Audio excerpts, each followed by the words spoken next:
Bet you didn't prep for that, did you? So, today we have quite the story to unfold. Someone sent me this mind-blowing clip of Swedish Preppers, and, well, the intro kind of speaks for itself, doesn't it? Now, let's just get me into a decent, reasonable size here, so that we both can get off together. Yeah, that looks good. Okay. You guys are hearing me okay? What's the comment? I paused my goon sesh for this. Better be good. What's a goon sesh? Goon? Are you hiring goons through like Fiverr or something? Is that what a goon sesh is? I don't want to know what you're going to be doing with them. People who need goons usually don't have good reasons to need goons. Okay, someone said yes. That means yes, my audio works. Sound is good. Thank you very much. Now we can get started. Would it look better if I did this? Nah, too imposing. Let's just do this. Yeah. Now that Russia has invaded Ukraine, fears are growing there could be war on Swedish soil. Okay, pause. Just couldn't even get into a few seconds without... I've brought this up in a prior video, but oh boy, how conceited this is. A war starts in Ukraine, which is like pretty down, and Swedish people immediately make it about themselves. Why would Russia care about you? Well, just because you're so twinky and sexy that Bill Burr has to comment on it? Is that why we have this gay thug epidemic in Sweden? And I know you didn't get that video. That one must have been shadow banned. So, you need to watch this. Sweden's gay thug crisis. This is the weirdest video I've ever had to make. So yeah, I'm gonna link that in the link here so you can check it out later when I'm done here. Now, let's just keep going. The country is preparing just in case. Both the military Drag it down. There we go. and civilians are bracing themselves.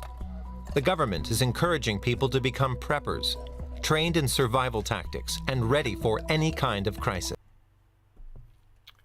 The government is encouraging people to become preppers after spending a few decades making the country worse, and pretty much making it as bad as if you're already invaded. I don't get how alarmist can be the ugliest word to be thrown around in the Swedish vocabulary, in the Swedish debate. Conspiracy theorist, alarmist, you're too negative. All of those labels have been pretty much the most... They use it to accuse you of spreading fear and proving that spreading fear makes you a Russian spy. Now what are you doing? Oh, you should have been prepping against yourselves this whole time. Swedish people have ruined Sweden about as much or more as Russia could. You already have an invasion for the migration board that you decided was a good idea, so... The government is encouraging people to become preppers, trained in survival tactics and ready for any kind of crisis. Trained in survival tactics and ready for any kind of crisis. I want you to remember that specific wording as we move forward. What are they doing to get that done? Make sure the holes are spaced evenly for better airflow. Prepping is, if a crisis occurs, it's better to be prepared and together. It increases the safety and decreases fear. That's a good argument. I mean, that's why I said you people should have thought through your migration policy a bunch of years ago, because there could be like segregation, and too much immigration obviously leads to segregation, but no one wanted to accept that piece of logic, and now it's like, that's an attitude that almost could have benefited you sooner. Let me just make it clear, I don't have a problem with preppers. In fact, I admire the commitment. Yeah. Not that paranoid myself, but I mean, I get it. I get it. I don't see why Swedish people get it. They've hardly had any respect for Americans who prep.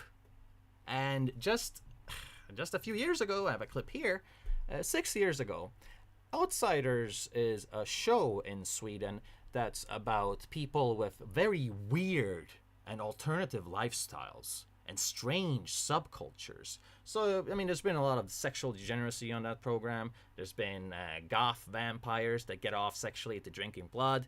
Cringe. There's been a whole other type of cringe. There's been a prepper. Because, yeah, that's the weirdest thing ever, isn't it? Outsiders is a show where they'll take some midget with free arms and put him on display like a circus animal. And that's what they did with a prepper here. We meet people with different lifestyle and destinies. Behind a facade, different interests make the world go... Just a prepper. Constantly have hurricanes, so we could be without power. Oh, now they're choosing to address an American here. Okay, so they have a Swedish show using Americans to present them as freaks for prepping. That was 6 years ago. And now you think that doing arts and crafts in the woods is equal or even acceptable, given your... And really kind of grew. You know, there's life insurance. Pretty flag. Nasty bitch. A nation rehearsing disaster. They don't gotta rehearse it, they already got it. How many videos have we made? Sweden's hospital crisis, Sweden's rape crisis, Sweden's police crisis is coming soon. Sweden's whatever. Sweden's gay fug crisis was the recent upload. I have to watch this shit. Skärholmen, a suburb of Stockholm. This is where Robin lives with his partner Mikaela, their daughter Juno, and their son Louvet. Robin and Mikaela are preppers. Okay, this is annoying me. I need to fix this. Want to change your cap? Fuck you. Want to change your... I'm sorry, subtitles are off.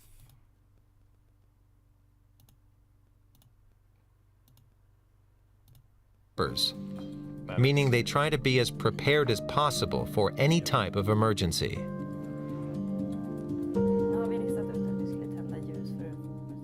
What happens if there's a blackout and our whole apartment is dark? What do we do? Do you guys want the subtitles or do you... let me know. I'd light one candle and then another. And then? How do we cook? We can use this oven here. I think it gets really hot.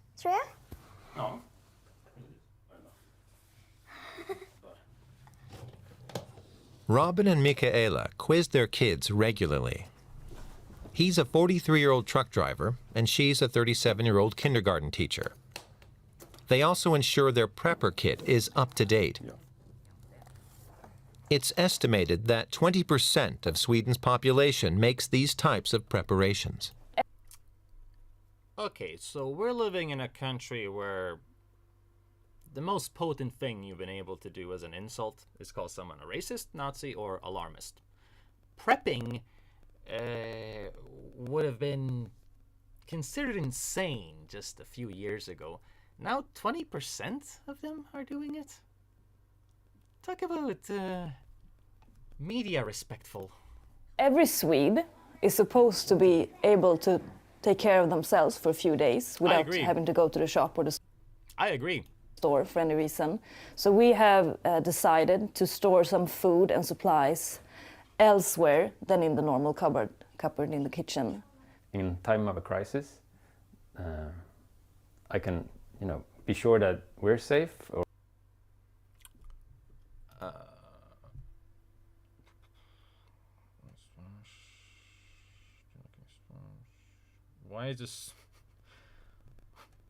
Why is this Swedish language so effeminate? Someone asked. And someone responded, because we are happy little snow elves, dummy. You don't need my input. These guys can figure everything out by themselves, apparently. Not sure if it counts as prepping, but basic survival knowledge is something everyone should know. Only the arrogant feel no need to be reasonably prepared. I agree, absolutely. That's why I think that obviously assault rifles should be a part of the equation. This is why people own assault rifles, because Russia could invade you. Or you could have a civil war for other reasons, with minorities that get radicalized and then start fighting each other. Like, what's going on here? Oh, don't tell me it's an important... No. So it's like, you can't, It really pisses me off, because I know how the average Swede looks at an American with an assault rifle, and I know what Swedish people think of America's states that allow people to defend themselves, and it makes me sick that nobody brought that into this equation here. Do you know that the only reason why there was a genocide in Bosnia is because Bosnians didn't have guns? You look at those ethnic cleansing type scenarios, and really it's like the best argument for why people probably should be allowed to own some kind of tools to defend against the militia that comes to your village. Guns aren't enough. You need an assault rifle. Okay, there are scenarios where that could be very applicable. And so every commie dictator, every Nazi dictator, every fascist, first things they do is outlaw the guns, because... yeah, obviously. You're gonna notice that assault rifles aren't gonna be mentioned in this documentary. Your mic is cracking a bit. Is it? I'm not sure. Is it?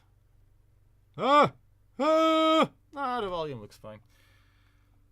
Press S if Sweden is screwed. Press A if America is screwed. Press W if the West is screwed.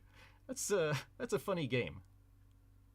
As someone who came from the Balkans, can you not explain Balkanization to Swedes? I will. First, I just got distracted. My prepping priorities, comment by the member Totem here: shelter, water, food, and bitches. Are you sure you don't want to pick booty as your... because you might want to have to talk to the booty warrior. I know you people have heard of the Booty Warrior. One of my last live streams was about him, so... Yes, Balkanization is pretty much social defragmentization. It's like forced multiculturalism, forced empireship through communist dictatorship. And then, of course, at the end of communism, at the end of socialism, there's always a civil war. So in my case, in my home country, it was a race war. It was a racist war, even though everyone involved was white. White Catholic Croats, white Christian Serbs, white Bosnian Muslims. They're all the same, but communism makes them think that they're enemies who have to live together. Not a very good idea. They should have just had their own nation states instead. Everyone in Sweden doesn't understand the word Balkanization, but they're happy to tell me, to lecture me about how the war in my home country was because of nationalism. Just no. Just no. What happened was, when Yugoslavia fell, every country held they held referendums. Every country wanted to be independent, focused on their own people, except for one country that wanted to keep the communist power structure, and that was Serbia. So, yeah. Ethno-socialist Serbs are the reason why there was a war, and Bosnians not having guns is a reason why it was an ethnic cleansing. There would not have been any epidemic of rape camps being set up if people had owned guns. Why can't Swedes, or Europeans in general, get this through their heads? A hunting license is always good to have. When shit hit the fan, you don't have to reserve the boomstick for Le Moose anymore. Yeah, I think Swedish people should pick up the interest of going to a shooting range and getting a license with a gun. I don't think there's too many good options in Sweden if you want to own weapons. Not really. I don't think you can use assault rifles, and the only thing you can only use a few guns, and the only kind of rifle you can use is a hunting rifle. So nothing like semi-automatic. I think. Feel free to correct me in the chat if that is wrong, but from what I've read, that's the thing of it.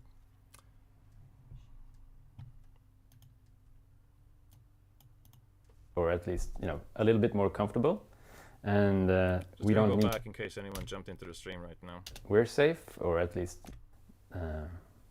I can, you know, be sure that we're safe, or at least, you know, a little bit more comfortable. And we don't need to drain resources from, you know, the larger society and community. Yeah, there's not going to be any resources if what you're preparing for is true. There's not going to be anything to drain. Just interesting choice of words. Because they'll be taking care of other people. Like sick and elderly people are going to need more help.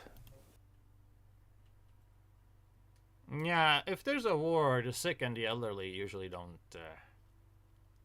last very long. Especially when they don't have assault rifles. This brochure came out a couple of years ago. It says if the crisis or the war is coming. Every household got this. And basically it shows some scenarios. Here's about, you know, the Swedish defense system. And there's also these checklists for food, water, heating. But that all changed. So now they want you to have more so you can sustain yourself for a longer period of time. Robin and Michaela want to be prepared for the worst and make sure their children are too. I really hope Robert and Michaela didn't vote for the liberals or the socialists in this country. Because, I mean, otherwise, it just doesn't add up very well. But Robert is a truck driver, so... Then again, the Social Democrats are pretty popular there, so... You never know. Once or twice a month. I loved how the license plate says DDR. Sure their children are too. Very suitable if you know what I like to compare this country with. Once or twice a month, the family sets out to the forest, even when temperatures are below freezing, like on this day in early April. But Robin's greatest fear isn't Russian boots on Swedish soil. It's something more intangible than that. Good. What Sweden is facing is we made our society really vulnerable. Yes. Thank you for saying that. This guy, I don't got a problem with this guy. Later on, you're gonna see some real tie-dye syndromes. The goal is to be, you know, the first society without any cash, which is kind of a weird thing because that makes us really susceptible to any kind of cyber attack. Thanks. This guy's well-read. That's such a huge problem no one's really problematizing here.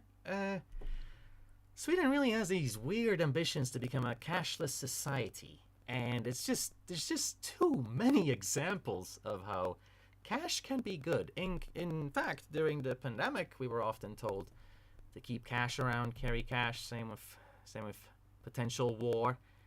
So, yeah, I don't know why you're working towards that, guys. You know, shut down our electricity, you know, shut down the power grid. If nuclear weapons go off, it doesn't really matter how much I've prepped. We're pretty much f***ed anyway, so. At the beginning, Michaela thought her partner's hobby was peculiar, but she's since been convinced of its importance. Yeah, that might be a challenge with a Swedish woman who works as a kindergarten teacher.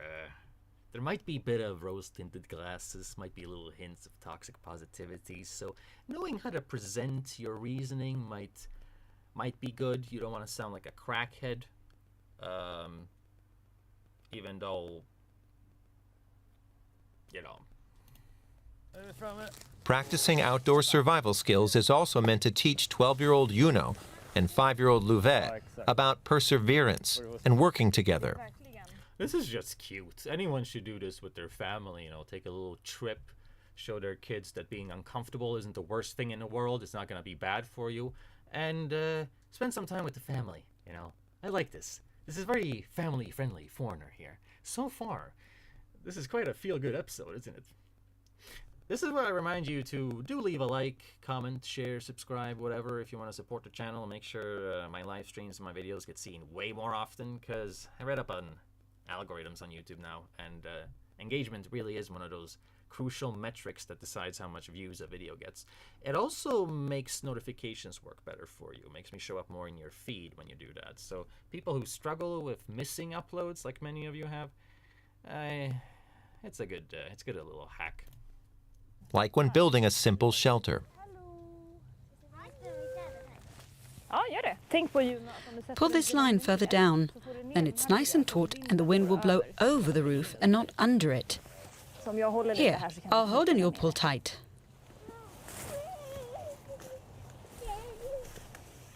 Ser väldigt fint ut det där, Juno. Ja, det är jättefina knutar. We all talk about climate changes and global warming and war right now. Taking it a bit further, maybe. Just not talking about the problem, or more like talking about... I'm sorry. Climate change? Are you going to compare climate change to being invaded by Russia? Do you think climate change is real? I mean, I know that climate changes. It's changing all the time. But do you think that the Earth is going to just get hotter and hotter and hotter until it literally becomes hell? That's just scary dumb, though. That's like, no offense to this woman, but it's a very common thing here in Sweden. I believe I read a study about how 52% of them have climate anxiety or something. I mean, there is a comedic story here waiting to be told. There is real life satire happening in this country. Climate change? You think you need prepping for climate change?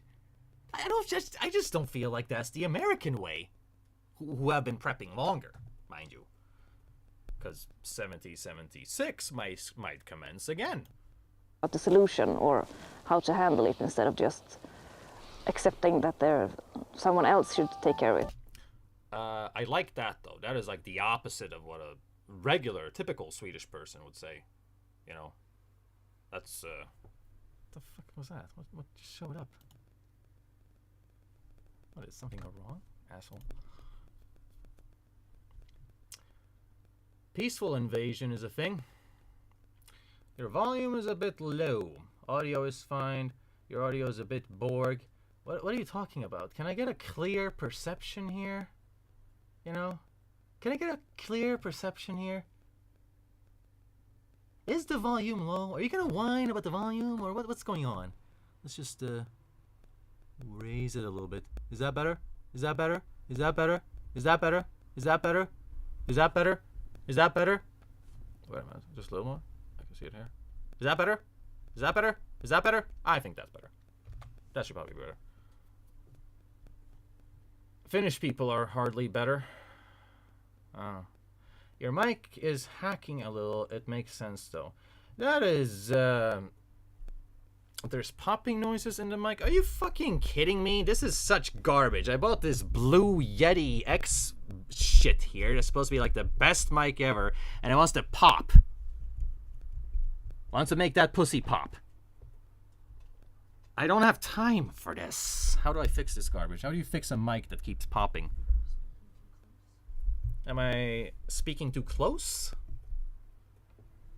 There's like popping when you speak, but it's not that bad. Volume is fine. But this person here said you are a half of the video audio. Like it's dipping out. I just need you guys' help to fix this quickly before we move on. What is happening? It is popping now. Probably the cable. Your mic is fine. It's good now. I moved it. Could have been that it was too close. Unplug and replug the mic? It's pretty much gone now. Okay, so was this a popping thing? Could be worse. It could be pooping. That's very true. Always good with the positive perspective. It's good now. No pumping. You have it set on the third pattern, right? Yeah, I had it set on like only catch audio in front of you, so it's supposed to be like smooth and stuff. Popping is fixed. Play a bit of the video to try out volume. Just not talking about the problem, or more like talking about the solution. So if you listen to that, does that... People are saying the cord might be loose like the pussy of a tie-dye hag working for Swedish social services, but nobody asked for that comparison. I don't know why I do this to people. I just like to be sadistic. Fixed it by complaining, clean and clear. That is fantastic. That is fantastic. I just have to piss like a horse first because, you know, I was really hitting some good drink earlier. So I'm just going to be back right quick and I'm going to show you a video meanwhile. I'm just going to piss quick. I'm going to show you a video just to make up for it that I know you haven't seen because the views are just pathetic. One day I was contacted by what seemed to be a legitimate Twitter account / company representative for Lingoda. After all, this person had that shiny blue checkmark thing going on, which indicates proof of verification. They offered me $400 for a 20-second promo and seemed persistent in pursuing my services. Then I uploaded the so-called contract I received to VirusTotal, the internet's best online scanner for harmful viruses, spyware, etc. And here are the results. Yeah, quite a lot of Trojans there. You see, once on your computer, the contract in question masquerades as a PDF file, but it is actually an application. In this case, it claims to be a screensaver, but in a different case, instead only presents as an X file. What made the whole thing suspicious to me is that the icon makes it look like a PDF, but Acrobat Reader doesn't want to open the file, and a PDF is never supposed to come in the shape of an X file. Executive file, meaning that this is a file which will start up a program entirely on its own. So when I confronted the account, look at what this bunghole had to say. Ah, geez, that's a lot of Trojans. Really? Oh, really, Mr. Samuel Cooper? A lot of Trojans, huh? Yeah, as you can tell, when I caught this a-hole in the act, there really wasn't much of a conversation or responses coming back from him anymore. You see, a few weeks after being contacted by so-called Lingoda, which is, I looked it up. Yeah, sorry about that shameless plug. I just had to do it. I'm so sick of my videos never getting any views, because YouTube just has to play that shadow ban game. It's very indecent. It did start popping more when you touched it. Oh, popping is back. Start again after you play the video. Huh. Ah, that's weird. So what happens if I unplug it and...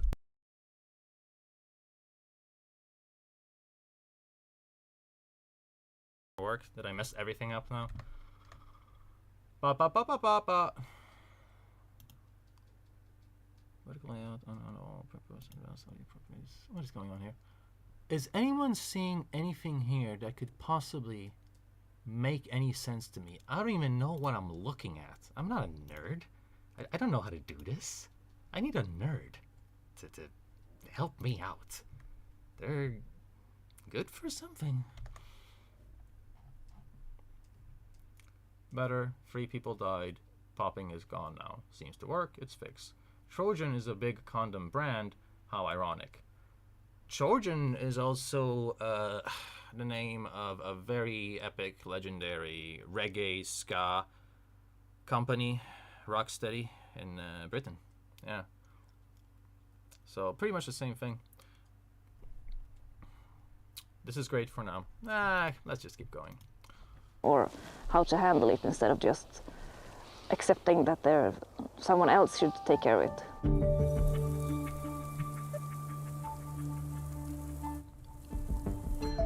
When Juno turned 4, her father gifted her a sharp knife. They practice with it often. Her survival training has already come in handy. So something I really dislike about Sweden is you're not allowed to carry knives for self-defense, not even pepper spray. So I think this is a good dad right here.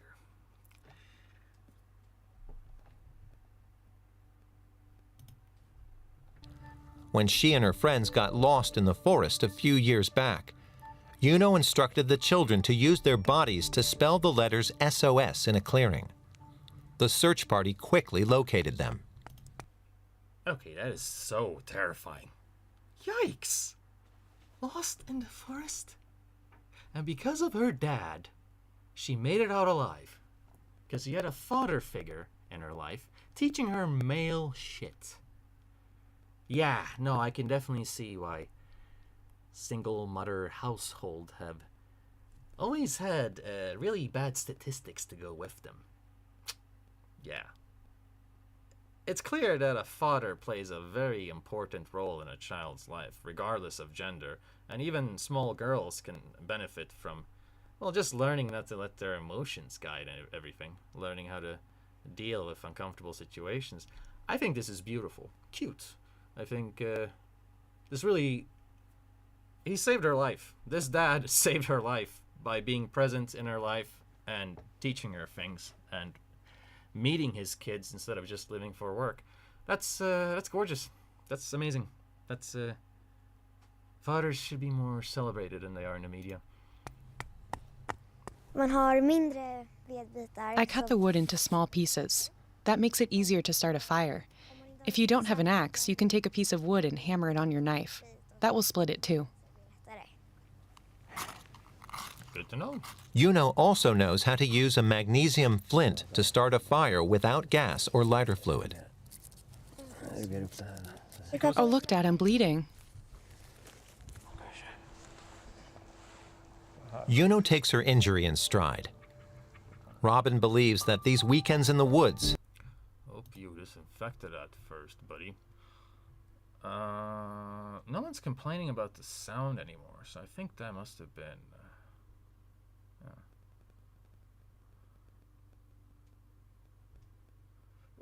What kind of a messed up question is this, dude? What's your problem? Did she use the dead or still living bodies of her friends? They were all alive. Nobody died. No children died. Where is your mind taking this? Balcony Turk. I'm learning a lot about other cultures this day. Man, people really they need to know what the Balcony Turk is about. He's not a Turk, man. He was from, I don't even remember, but it was something. What? Algeria? Algeria. Sounds good. Sweet. As an outsider, the social awkwardness and lack of connection from Swedes makes them seem like bug people. More like bug chasers. Look up bug chaser on Google. Make sure to Google it when you're... Leave the tab open for when the live stream is over. You got some fun reading to do, my friend. Some LGBT certified reading to do, my friend. No, I totally agree with you. I'm sorry, but there's a reason why I call Swedish culture cultural autism. Yeah. Algeria. There you go. Try lowering the gain. What's the gain? Is this the gain? Is this the gain? Is this the gain? Is this the gain? Is this the gain? Yeah, I think so. Have made his daughter stride. Robin believes that these weekends in the woods have made his daughter tougher. Oh yeah, obviously. After their meal, the training ends for the day, and the family returns home. While Sweden has taken part in peacekeeping missions, the country hasn't formally gone to war for over 200 years. So that was the first segment. We're gonna meet a lot of people in this video. I don't have a problem with this family. They're cute, do most of the thing right, and they could be an inspiration for anyone, regardless of Russia. Just wanted to let you know something, because this is often repeated by Swedes and international media outlets. The country hasn't formally gone to war for over 200 years. That's because they've stayed out of wars and directly funded them so they can make money off of mass murder. They were allied and working together with the Nazis, so they didn't have to go to war. That's why. It's not about peacekeeping. It's about being wise with your blood first. For a long time, the country pursued a foreign policy of neutrality, and then one of military non-alignment. Sure, if that's but what the you situation is changing rapidly. Is that what you want to call arms dealing? Neutrality? That is the most exciting use of language I've ever seen. Very artistic. Ever since Russia illegally annexed the Crimean Peninsula in 2014, there's been mounting concern over a Russian invasion in Sweden. Yeah, I've noticed. Stockholm. A very special lesson is being taught at this school here today. Anna Telefors, from the Swedish Civil Contingencies Agency. MSB, yeah, that's the agency that took 2 million in Swedish taxes and spent it on labeling me a racist. I made a video about this before. Why Sweden Hates Me or something it was called. In Swedish it's called MSB är idioter. And yeah, very useless agency that has a very liberal definition of what a social threat is. Non-mainstream media doesn't qualify as socially disruptive. Unless you're a clit. The MSB is visiting. The risk manager is often invited to schools to teach youth about how to behave during a crisis. I'm gonna learn from you. The demand for this curriculum has increased significantly since late February. Oh, come on! The Swedish island of Gotland lies in close proximity to the Russian enclave of Kaliningrad. For years, Russian drones and surveillance aircraft have been circling over the island, violating Swedish airspace. Yes, the airspace was so violated. Oh, Billy, what they did to me. Come on. Is Sweden just being used as a fleshlight here to make Russia seem like a boogeyman? Which they are, don't get me wrong, but it's just like, I feel like the Americans are coming here to use Sweden as a fleshlight. Is Danish culture better than Swedish culture? I mean, slightly, but not really. All Scandinavian cultures are weird, you know, socially. And there's like huge government, huge taxes, a lot of big public sector, government meddling in your lives. In fact, Denmark has this absurd law. I think I'm going to make a video about this. If you speed in Denmark, the state has the right to confiscate your car. So there was a guy who bought like a very nice car, like a Lamborghini or some shit. And, huh? Koenigsegg. Yeah. Oh, Koenigsegg? Is that what it's called? Yeah. Oh, okay. Yeah, very, very expensive car, and the government just stole it. So, Danish culture is better in the regard that they handle taboos a bit better. They don't dance around it. They're more straightforward. So, Denmark doesn't really have a taboo with, like, criticizing immigration or Islam or drugs. They're very progressive when it comes to, like, harm reduction rather than just wannabe Nixon. Cultural autism. Could you explain what you mean by that? Well, if you look at the Swedish social norms and the way they behave in public spaces together, it is very similar to the symptoms of autism. They have such mind-blowing social and emotional incompetence, in fact, that I'm convinced that 90% of racist incidents is really a person just meeting a typical Swede who's been sheltered all their life and have no idea what they come across when they talk to other cultures. Like, imagine coming off like an elitist asshole fascist without even trying. Without even trying, you know?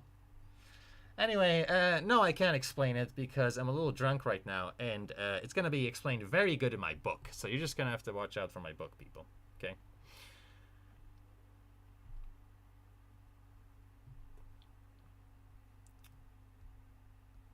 The sound cracks, pops a little bit every now and then when you play the video and talk at the same time. Is that the problem? I do have shitty headphones in here. Can't touch them. Maybe I need to buy new headphones. Maybe I need a better economy so I can buy new headphones.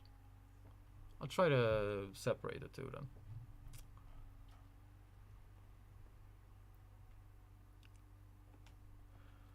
Swedish is a better language to learn. Don't even bother with Danish. Yeah, Danish is no disrespect to the Danes. I like the Danish people, but I read a study about how their children actually learn the Danish language a few years later than average, than what's normal, because it is so difficult. It is like really, in written format, it looks very similar to Swedish, but when you talk it, it's like if oatmeal was a language. It's wild, man. I love the way they talk, but that's because of how weird it is. Who reads books nowadays? People with brains. Will you have an audiobook where you read it? Absolutely, because you gotta be inclusive, okay? You don't want to be skull-fuck-phobic, right? You don't want to discriminate people who have a hard time with, like, reading and focusing and processing information. You want to get everyone off, so yeah, totally. They could try to occupy Gotland. That would give them better access to capture the Baltic states.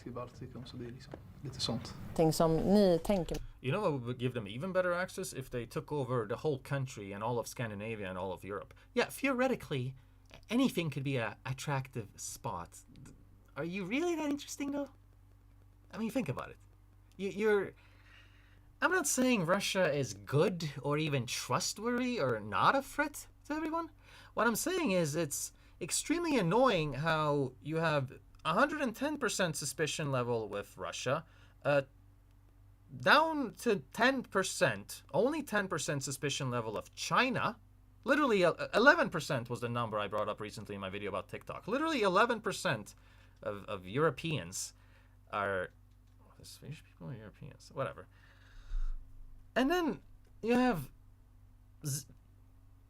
I'm gonna figure out how many people actually care about the migration policy. Well, in voting, it's reflected in like 18%. If you voted for the moderate party or the Social Democrats, that's not a serious vote. That's you saying, I want more rape, I want more Islamization, I want our resources to be spent in a way that we're completely doomed if Russia invades us. That's another thing that pisses me off about this video, is that for many, many years, you've been ridiculed if you argued that the military should probably get a little bit more funding, don't you think, than all this money going to LGBT certifications of public schools, don't you think? People would call you an alarmist for wanting Sweden to have a strong military that can defend itself against Russia, even after 2014. So I can't stand the mindless double standard. Can't you just be cautious with things that could be a potential danger instead of doing the lemmings walking over a cliff thing with many potential dangers and then just ignoring it and zooming in on one, being like, Russia and climate change, those, immigration policy, that can't go wrong. Open borders, that can't go wrong. Not punishing criminals, that can't go wrong. It's embarrassing. Just give me a second. I think someone is calling me. Please stop talking. I'm having a good flow.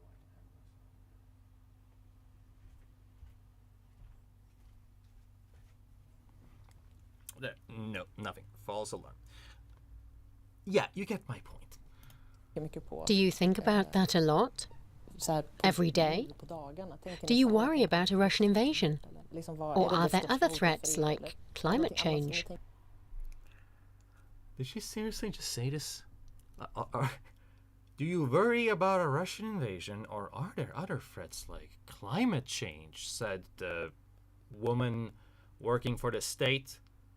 So Swedish people are just going to treat climate change as about as real of a scenario as being invaded by Russia, which obviously is going to happen too, right? The equivalency is insane. How do you weigh one against the other? You don't. Anna Telefors uses a quiz to introduce the students to various disaster situations. How can they protect themselves and others in the case of war? Well, I tell you what. This has been said before, it's going to be said again. Assault rifles. Assault rifles is how you protect yourself and other people in the case of war. But for some reason, people in Europe believe that good people with a decent moral compass who want to do the right thing should not be allowed to protect themselves and others in the case of war or a school attack. Not school shooting, of course. We don't have school shootings in Europe and Sweden. No, we have school stabbings instead. Because that's what happens when you ban guns. The worst people are just going to discover different methods. So it's better if someone can take care of those people when they show up in a situation like that. The Bataclan, how many people died? Upwards of 300 almost, just because, well, maybe it was over. I don't remember the exact number, but it was like 200, 300 something, just being picked off because you think France lets you own guns? It's ridiculous. What about a fire, flooding, or blackouts? Assault rifle, One scenario in particular dominates the group session: the perceived threat by Russia. Sweden has been struggling with foreign espionage for years, like from Russia, for instance. So you're not going to mention China. You're not going to mention China, who actually have done, like, actually do wide-scale corporate espionage. Sweden has done too many business deals and loose secrecy things together with China, so I find it annoying how China is not being mentioned here at all. No foreign threat, is it? No, because it's just your business partner, an ideological ally, right?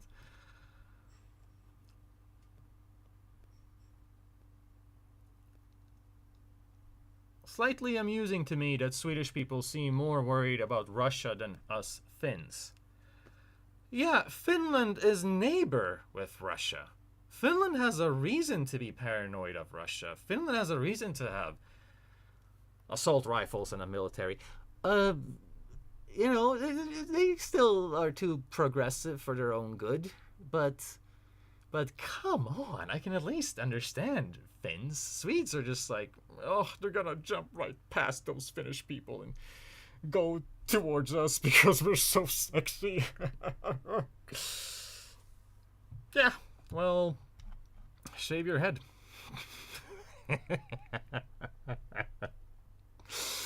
I know a good defense for Sweden. How about you take that permanent ostrich? Ostrich? How do you say that word, love? Ostrich? You take that permanent ostrich syndrome, where you bend over and shove your head into the ground, and you form a big line. You make like a big wall, right?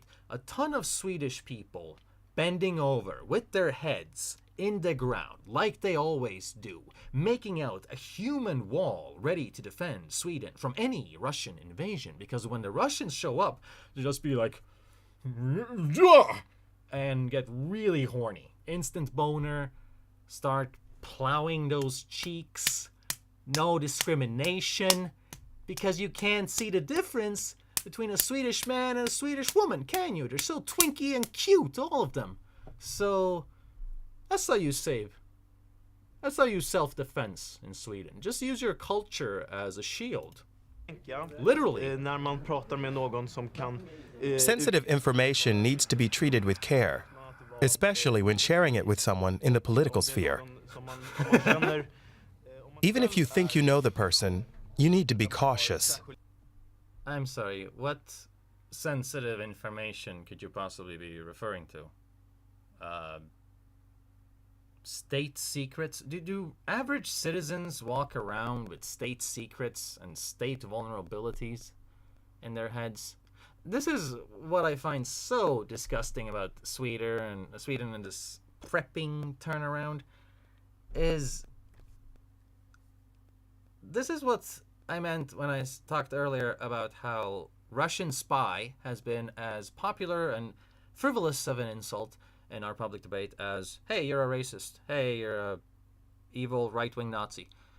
Russian spy is one of the favorite insults of Swedish people, and the way they use it is, if you talk about Sweden having any kind of problems whatsoever, socially, structurally, as a society, that is considered sharing sensitive information with foreign interests. So when I started a YouTube channel talking about our problems in English, the never-ending barrage of insults has been Russia-friendly this, Putin hired that, Russian spy, Russian spy, Russian spy. And I'm just like, I told you I'm a Bosnian. Why can't you people just realize that immigrants are not the same? We're not all the same. You know that? Speaking of which, Russia sponsored Serbia during the Bosnian War, and Russia sponsored all those rape camps and all the killings that took place and sent weapons so that stuff could get done. So no, I'm obviously not a fan of Russia. I'm a fan of guns and assault rifles and free speech and the First and Second Amendment. I'm a fan of America, where prepping is done right and people did it way before the media told them to, because that's just the American way. To be an asshole and to be right about it. That's why everyone loved Trump. Finland is under an even greater threat. It's much closer to Russia. I have relatives in Finland. We all worry about them, my mother especially. Thank you. Thank you for that very reasonable point. I think in 10 minutes there's been under 10 occasions where I've been able to say something good. Huh? War is much more likely to break out there. Därför är min mamma lite rädd att det kommer hända något krig.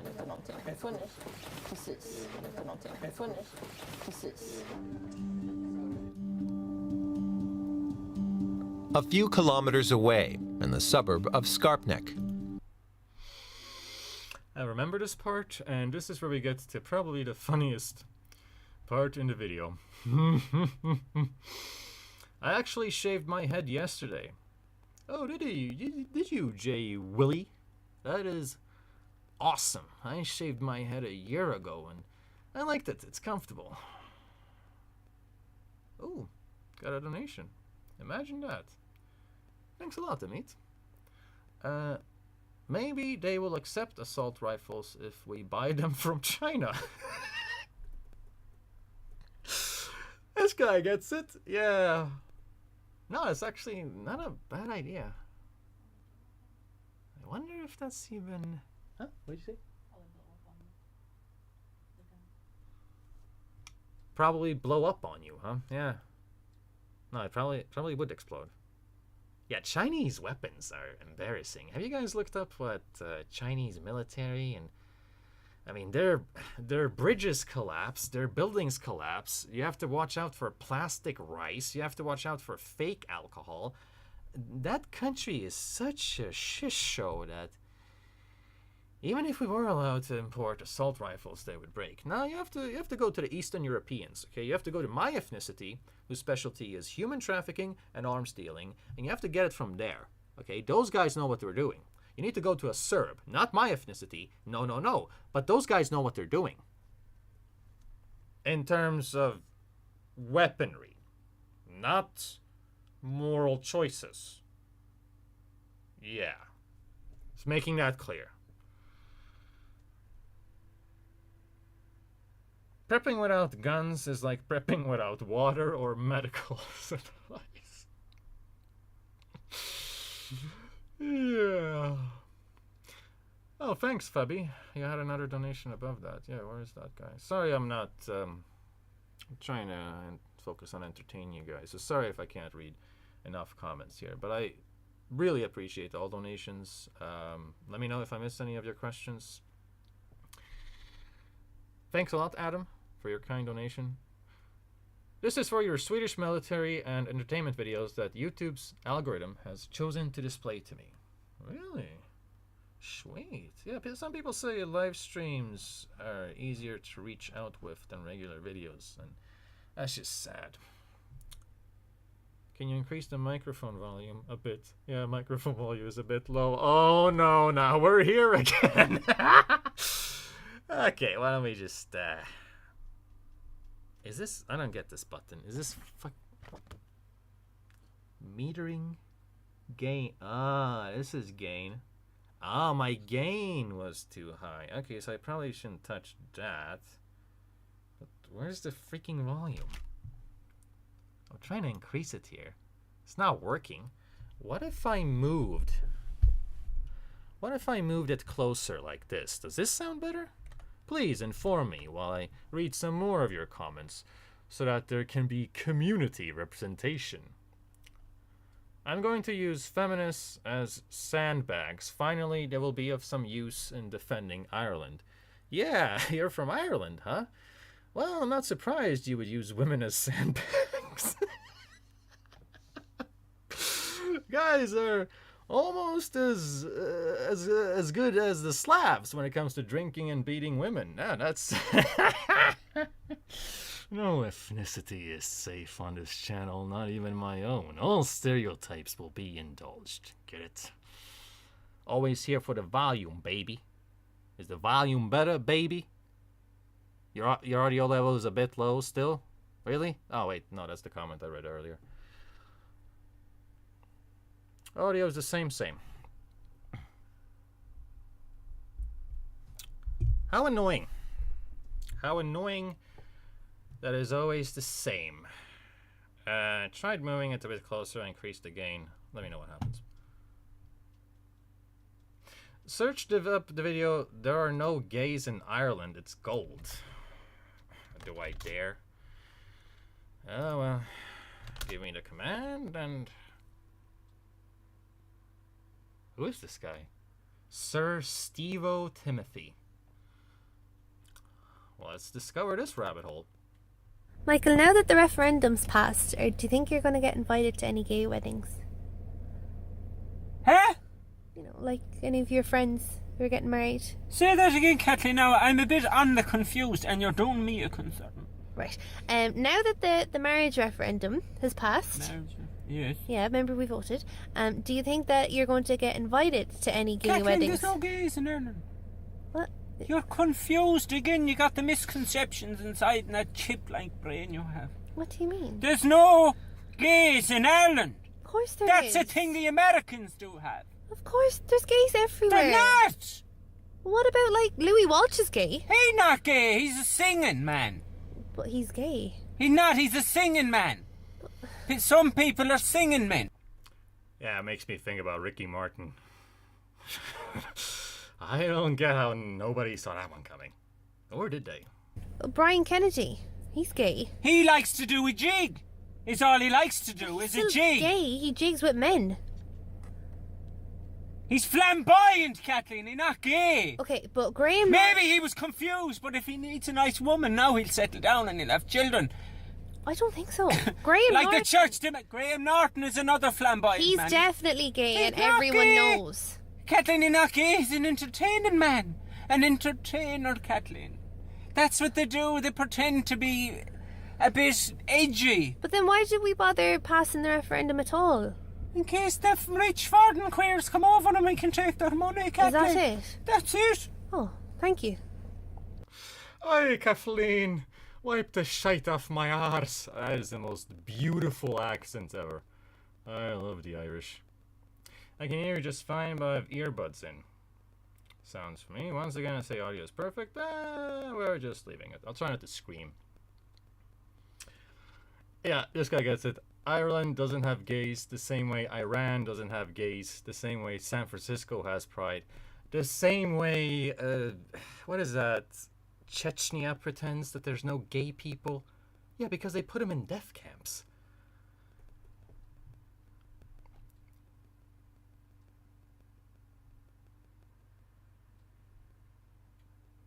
When is Angry Foreigner gonna start the ARA? The Autistic Republican Army. That's a good idea for an organization. I only know of one gun lobby here in Sweden. It's the Hunters. And I don't know if they're trying to expand the legalization. Sadly, getting rid of gun control is not a hot issue here. Sadly. Oh, the videos are a lot louder than Angry Foreigner, so I can't increase the volume much without disturbing my neighbors. Good to know. Maybe decrease this a little bit. Oh, what's this? Nasty bitch, nasty bitch, nasty bitch, nasty bitch, nasty bitch, nasty bitch, nasty bitch. Just have to get that out of my system.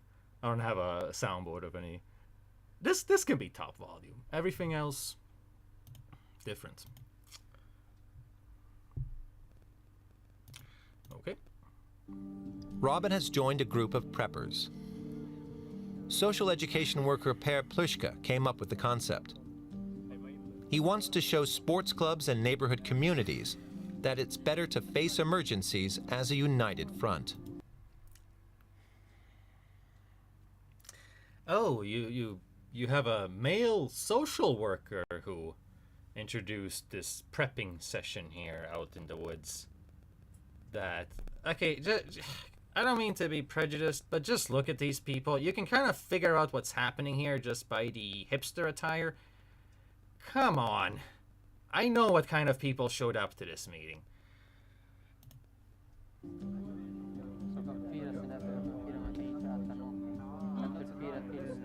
If we happen to end up in a crisis and we already have a strong community and with a sense of cooperation, then that makes us much safer. Then we know that, okay, well, this is where we start. I agree. Community, getting together, all that stuff is important. So if Swedish people really want to be safe in front of Russia and any other threat, get rid of the cultural autism, learn how to say hi to your neighbors and not be the shittiest friends on earth, know how to socialize with people, improvise it. You don't need a schedule to socialize with someone. Just grab a beer with someone from work. It doesn't mean that they're gay. We're not in Ireland. Come on. No, I'm just kidding. In Ireland, you prove you're not gay by getting way too drunk. And that's just what a man is in Ireland. And that's fine. I'm not gonna come here and culturally appropriate Ireland and wanna colonize their culture and tell them to drink less. That would not be kind. That would not be tolerant. That would not be inclusive. My point is, it makes no sense to have political correctness in a society if you want people of different groups to unite against an outside threat, which could literally show up at any point. China and Russia, I mean, do I have to remind you guys that the Cold War never ended? It kind of fizzled and transcended into a different thing. So China and Russia never stopped being threats. It didn't show up in the past years, okay? Weird things you have to explain to people. It's already a safe space. Gotta have a safe space. This guy gets it. You gotta have a safe space. My Discord is a safe space for weirdos. But if we are only individuals and we fear each other because that's what we've heard or we've read or seen on TV shows, like everybody is the other person's enemy, then I might be afraid of my neighbors instead of working together with my neighbors. I agree. Some of the course participants know very little about prepping. They've only ever banded together before to fight rent hikes in the neighborhood. Yeah, and who would do that other than a group of convinced ideological Marxists? Rent hikes? So the only time Swedish people get together and protest is rent hikes? Yeah, no, I already know what kind of political faction does that. The same faction that defends squatters. Come on, man. Living here long enough, you really learn how to read between the lines. That's not prepping, that's a picnic. You said it, my brother. This is like, you're gonna see how this is more like arts and crafts than, you know. Today they're learning that cans aren't only useful for storing food, but also for cooking it.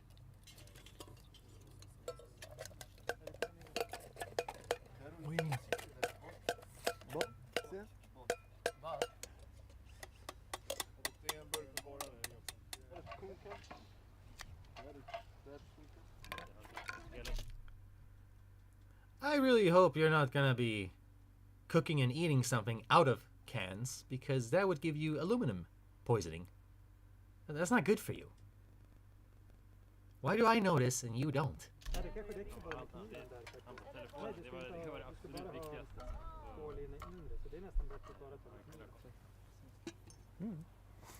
This is my first time, and I'm not very good with tools, so I'm just I don't know. This is You're a woman. You're not supposed to be good with tools. I mean, there's plenty of tools in the kitchen, so I guess you are supposed to be good with tools. But can we like split up the tools? Because, yeah, guns as tools are for everyone. So I mean, that was something that would make women safer. This is secondhand embarrassing. Yeah, that's kind of why I wanted to talk about it. It's absolutely hilarious. Cringe is an interesting sensation. It's like Hellraiser gets it. I don't know what Pinhead gets it. I don't know what episode it was. There's like 8 or 10 Hellraiser movies and a remake. Love that shit, but the first 2 are the absolute best. I think that in one of those he explains how pleasure and pain are very linked together and can actually enforce each other when... Yeah. Yeah. That's what cringe is. You're getting off to being in pain. That's what cringe is. A woman only has to be good with her husband's tool. I don't know, Kevin. She definitely needs to know how to use the stove, make a killer sandwich, and pretty much be able to cook anything on the spot. Yeah. That's you. That's my fiance. She knows I'm talking about her. She knows that she's divine. She knows I think so. She knows I'm a very happy man. There are women out there who can cook. They're not all feminists, so don't let your standards be impacted by the media. Just have some decent standards instead, you know. Don't dip in anything. That's the problem, you nasty bitch. I was directed towards the men out there who are too hangry.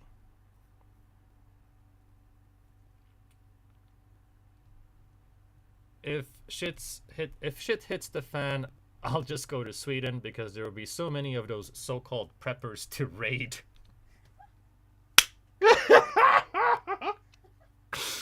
Oh, that is sadistic and opportunistic. Dumbest thing I've heard all week. Well, then what are you doing here, Gustav? What are you doing here, Gustav? What are you doing here? You better have a donation in mind if you're gonna insult me like that, because here I am.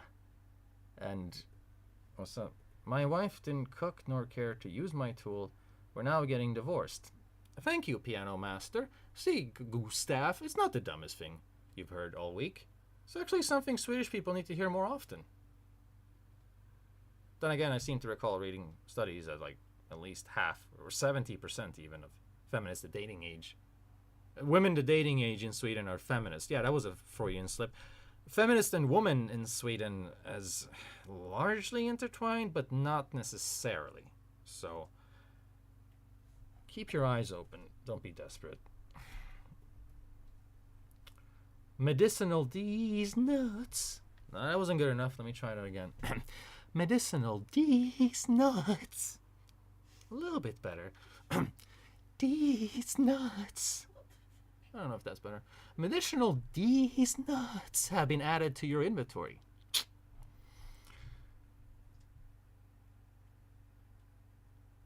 Oh, Gustav got offended. F you! I answered the raider dude. Oh. Oh, my bad. My bad, Gustav. Yeah, it gets kind of messy in the chat when something's just blurted out. I have a lot of people calling me stupid, so my bad. Angry Foreigner, did you ever live in the USA because you think and sound like an American? Yeah, that's probably why I'm miserable in Sweden and probably developed numerous mental disorders just living here. Because that's what happens to... I sometimes think, like, what would happen with Gavin McInnes if he was forced to grow up in Sweden? What would happen with Sam Hyde? What would happen with all those beautiful, colorful men you got out there, willing to make people laugh and bring people together? Well, they'd probably become a statistic rather than a successful career. So having said that, extremely grateful for all of you for watching, supporting, and staying with me for so many years. It means a lot.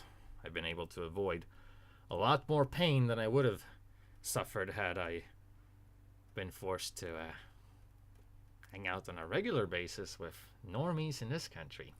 This job is the best one I could have. But it's fun. So, and on the island, Darun and Tishbin are both Kurdish. As teenagers, they fled from the so-called Islamic State terrorist group in Iraq. Per Plushka invited them to share their experience of what it was like to fight for survival during wartime. I like this part. This was wise of the social worker to at least have that amount of perspective of how a Swede might be lacking in perspective. So Kurdish people are pretty much the ones who ended ISIS, and they did not get enough credit for that. And what these guys have to say is actually interesting. What would you say would be one of the most important things? There is a fight, there is war, you hear bullets flying, then you stress, then you cannot think properly, then you do something dumb and you get killed. It's not because it was difficult, like physically you could survive, but then because you are stressed, you make bad decisions, and when you make bad decisions, your chances of survival. This is such profound insight by this guy as to why daily meditation and regular gym habit, working out habit is so important, because yeah, stress shuts your brain off. It's been scientifically proven that stress, fear in your system makes your brain dumber. There is something that I have a book about how to cure OCD by a specialist here in Sweden, and what I found fascinating is he talked about how anxiety disorders are usually the fight and flight system being rerouted to misfire. It could be due to traumatic events, could be due to lack of training in how to handle pain and uncomfortableness and stress, right? So literally blood circulation gets less in the frontal area of the lobes. The control center area of the lobes where rationality resides becomes harder to use when you're afraid, stressed, anxious. And this is why I kind of go on about the horrors of being peace damaged, feminized, too comfortable, too afraid, too conformist. It's really an anti-life attitude to have. There's many ways it impacts you negatively, but this is like something else. Becomes lower. So how did you handle stress? Now, if a similar situation would happen, it's like I'm mentally prepared, because, for example, I train a lot. I do cold showers and I do training in the gym. And cold showers and training in the gym. Yeah, and like he says, it's a kind of stress. It's healthy stress that you're putting your body through. So just working out gives you a shock to your system. That can actually help. Martial arts is even better. Getting your ass kicked on a regular basis. Let me tell you an anecdote. The local skinhead with a pit bull and face tattoos told me a story once. He talked to me about how he said, first time I got my ass kicked, I was terrified. I was scared out of my life. Second time I got my ass kicked, didn't even happen. It was three people, shoved me up against the wall. One of them held a knife to my throat, and I was just angry. I wasn't scared. I was angry because I had already been beaten up, and I survived it. And I could relate to this with my boxing training. First times I sparred, I almost cried. I wasn't used to getting hit. In just one or two more sessions, I took like 30 punches to the face by a skilled guy and didn't feel anything. What sunk me, what made me lose the sparring session is because he was smart enough to target my body, so he actually wore down my stamina. He made me too tired. I couldn't keep throwing punches. I could take punches, but I couldn't keep throwing them. So I found that very interesting, how the body and the mind is so mendable depending on what your daily habit is. And this is my reminder to you to join a martial arts club, go to the gym, make sure you're getting your ass kicked in constructive, controlled settings, because it is very, very healthy for you. I think Swedes can handle their peace damage to a great extent with that. And it's also why I chose to work with the Golden One. It's why I've done a sponsor promo in one of my videos. There's going to be one more coming, because he talks a lot about this, and he has a good channel. Check out the Golden One. He talks a lot about self-improvement for young men and how to get a good physique. So definitely something healthy for men. Of course, Swedish people take what I say, what he says, and treat it as toxic hypermasculinity. First of all, I'm a goofy guy. I'm not a macho guy. I don't want to fight. I'm a lover. I'm a Seinfeld. I'm a comedian. No, that's not true. I do like to fight, but that's not what I'm trying to say. What I'm trying to say is I'm a peaceful guy. Okay? I'm a peaceful guy. I like peace. I like fun. I like positive vibes. That's why I take the worst shit you can read, trying to make it funny, trying to make it digestible, because it's important to stay positive, right? So feminization really is a socialism, and Marxism leads to feminization, and it's really a toxic disease. It makes people less capable to withstand war, fight off foreign threats, etc. It should be considered a threat against society on its own to have leftists and liberals in charge that weaken the population to the point where they're made useless and just become cattle. When a situation would happen, it's like I'm mentally prepared because, for example, I train a lot. You know, I do cold showers and I do training in the gym, and this is all stress. You know, then you get used to stress. So it's very important you prepare your body. Like if you have a good condition, it helps a lot. The people here are curious to learn more. I'm curious to what's happened here. Oh, Dark Anal. Thank you so much for your donation. Greetings from Norway, Swedish pigs. I don't know if I got any. Okay, no more questions I missed. Great. No, don't start a fight club.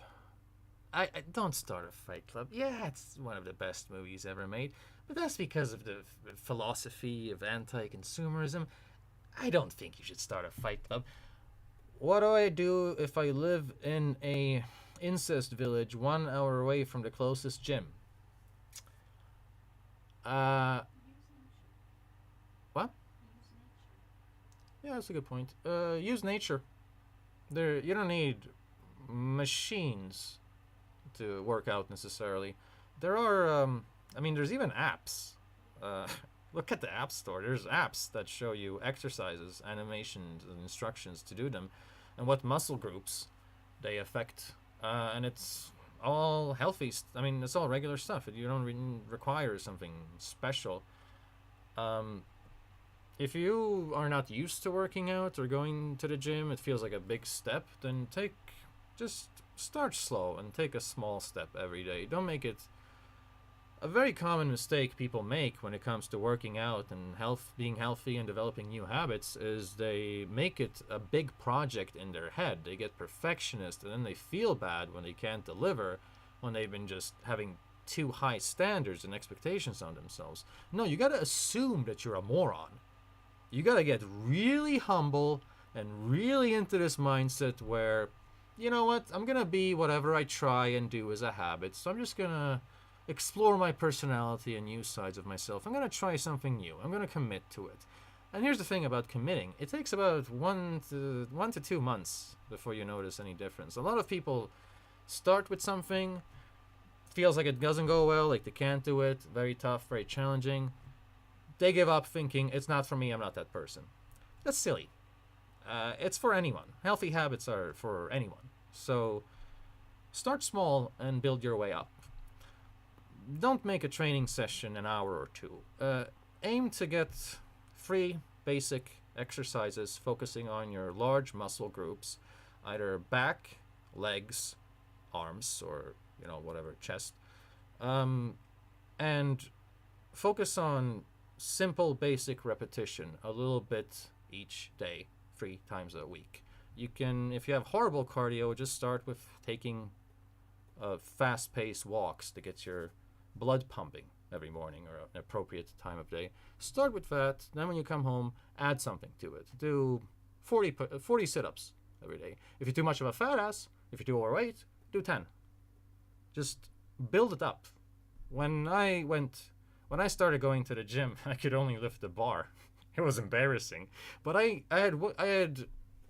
had listened to and studied the topic well enough. I listened to guys that are good at working out, that get it, and they all tell you it's ridiculous to be embarrassed of where you're starting from. Don't compare yourself to other people. You look at where you're at and you start building, and in time, after only a month or 2, I was up to the bar plus 30 kilo in bench press, and from there on out, it just gets more and more and more. But yeah, it takes months. It's a trajectory thing, right? So being consistent is probably the really most important skill a person could learn. And it's not really taught, especially in a feminized society. Having a chins bar in the doorway was probably the best home exercising I ever had. Sure, yeah, that could work. Those things can also fall and hurt you really bad. Make sure you're doing it right if you're going to use a chins bar. Now, I don't know where you live in Sweden, but a lot of places in Sweden, even small towns, have outdoor gyms and stuff like that you can use. So look at what the options are close to you.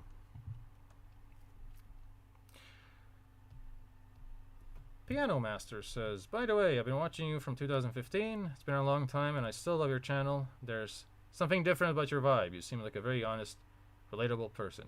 That's so cute. Thank you very much. Interesting. So the live stream showed up for you, but you haven't seen my videos in a long time. That does kind of confirm my suspicion that live streaming reaches new, older segments of society. It's weird. Society. My channel. My community. It's weird. It's like YouTube know that they're competing with TikTok and Twitch, so they're forcing people to do shorts and community posts and live streams so that they can become a stereotype. And who cares? You guys seem to like it. It's very interesting how you keep yourself informed during a crisis, and that they were talking about, for example, the internet and fake news, and you cannot trust maybe all the information that you get, and how to navigate in that mishmash of information. That it's very important to have good sources and ask a lot of people. I agree with this basic concept, but this is why I actually made a video in Swedish many years ago making fun of that pamphlet when it came out, because yeah, I agree, it is important to have good sources, so maybe the mainstream media shouldn't be lying constantly and using alarmism constantly and describing everything as racism. Even concern about the future. Oh, that's radical, that's fascist. Oh, you think election fraud happened? You probably are a Nazi. You don't even like democracy, did you? You care about election fraud? Ugh. Ooh, democracy? Ugh. You Nazi. Like, how can you base a society on such paralyzing political correctness and then expect people to trust the media and have a unified front in time of war? That is ridiculous, and I know for a fact that they use this brochure to make it sound like the alternative media is always lying. But the alternative media is where I've learned a lot of things many years before Swedish mainstream media ever gets to them. There are many good journalists in there who care about their nation, and you just get dismissed, don't get taken seriously, and then their exposés and news get stolen by journalists a few years after anyway, who end up confirming it, confirming what the conspiracy theorists said, but just acting like they invented it at a time where it's more politically correct. Oh, you know what's coming. Nasty bitch. Nasty bitch. Nasty bitch. Nasty bitch. I'll leave it up there for later. Yikes. Never be ashamed at what your starting point might be. In the gym, there is always people that will help you out. All you gotta do is ask. Yeah, jocks and chads are very helpful. They're just fun-loving guys who like to help other men be masculine, so strike up a conversation and think of the gym as healthy to get out of your comfort zone in numerous ways, you know? What are some good alternative news sources and websites? Do you mean internationally or in Sweden? In Sweden, you pretty much have to go through all of them and then compare with what's being said on Sweden's equivalent to 4chan Flashback Forum, and then compare with the mainstream media, and you tend to sift out exaggerations and half-truths along the way. So you basically have to do research to even be able to read the media without being fooled, whether it's towards a radical right or a radical left. It's like painful how much self-awareness it requires of people nowadays.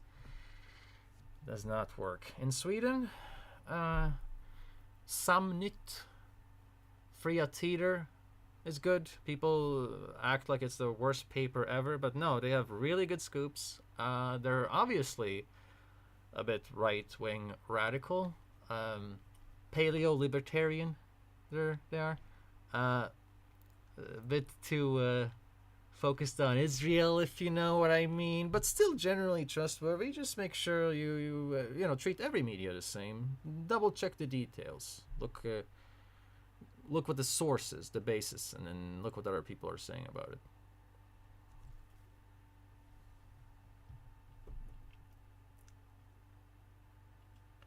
How many personal trainers does your gym have? Do they also do life coach on the side, or I need to get separate aids? I know the golden one has he's a coach. Yeah, you can hire him as a coach. In a few weeks, he gives you like all the nutrition and workout advice, and I think that's a good guy to consult if you want a quick one. I can vouch for. But personal trainers in gyms, I don't know. I don't know what the situation is there. Oh, and of course, the question about alternative news sites, news sources in Sweden, I forgot to add. Nya Tider sounds similar to Fria Tider, but it's not. Very different papers. And I think those... Am I missing something? Those three are my favorites. Especially Samnytt, Samhällsnytt. Samnytt.se. They upload a lot of articles and exposés constantly. At first I thought your live stream idea was stupid, but it's because I didn't watch them live. Watching them live is something else. What time do you usually live stream? Asking so that I can make it. Oh, that's a tough question. There is no time. I'm still trying to figure this out, so I don't have like a set schedule. I just try to do it once or twice a week together with my videos to be consistent and show up more and make people happy. That's it. Maybe I should have a schedule? I don't know. Maybe I should do a community poll on this. Yeah, that's a good idea. Oh, come on, man. So if you go on my channel, there's community here. I like to ask people questions here sometimes and see what my audience thinks. I'm not sure if people are aware of this tab, but I post there regularly and it's a good way to be updated. Let's see what happens. I think it's good to have this information and knowledge just because to be prepared and just to... I hate when I can look at a person and see what they vote for. There's just no way in hell that this woman, with her hipster hat, and her hipster glasses, and her hipster scarf, is a Sweden Democrat. There's just no way. Think about these things because it could happen, like we've seen wars and shit. Wars and shit.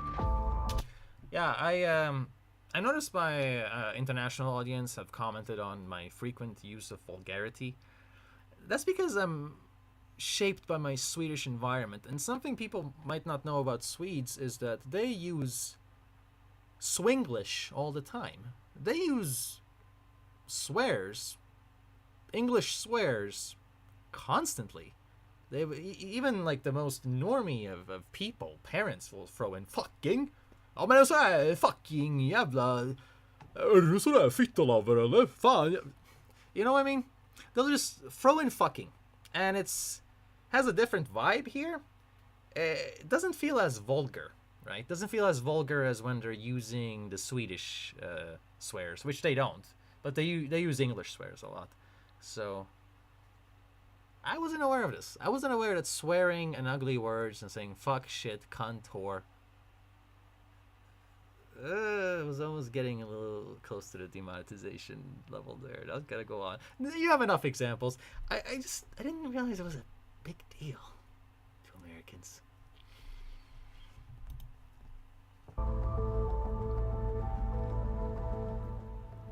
The Swedish Civil Contingencies Agency, MSB, is responsible for helping the population prepare for conflict and crises. Anna Telefors manages communications. Not doing a good job, are she's you? meeting Martin, a YouTuber, blogger, and prepper. I'm a YouTuber. You could have talked to me. But you just had to spend $2 million in our taxes, labeling me a racist. And what am I gonna do about that? I can't do anything. I can't help you. I can't give you my advice as a war refugee. I can't tell you what would have worked in my country because you don't want to listen to me. Because you think that when I talk about your imported rape crisis that your people voted in by supporting the Social Democrats so much constantly, you think that's allying myself with Russia just because I'm not a socialist. Well, not very good for our national defense, is it? Together they plan to create an educational video on Stockholm's bunkers.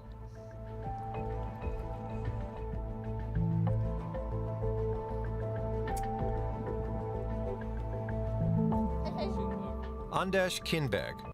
I'm sorry, are there only bunkers underground in our version of Sodom and Gomorrah? Stockholm, that is, our shit-stained capital of a country?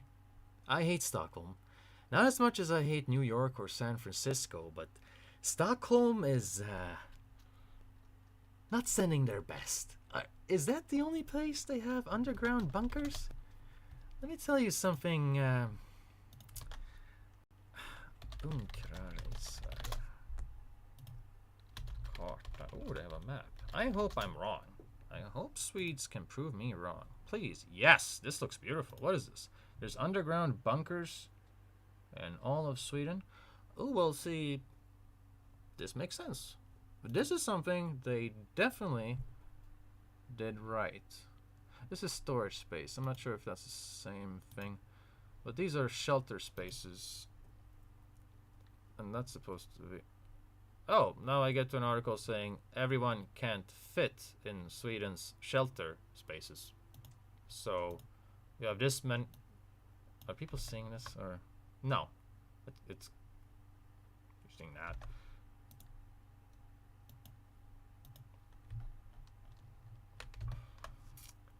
So these are the shelter spaces, and they're not enough to fit everyone.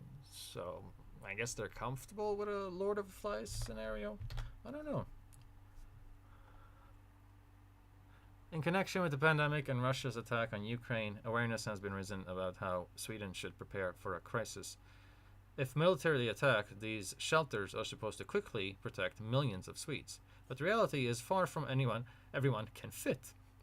And Anders, working the unit manager of the unit of protecting the population, says, quote, "It was never intended that these shelters would fit all people in Sweden," end of quote. Then why did you make them? Just so you can put the middle class there while the working class and the immigrants just kind of eat shit as normal? Is that what you had in mind? So you're not going to put nurses, old people, or anyone that earns under a certain percentage there? What was the deal here? Huh? You nasty bitch.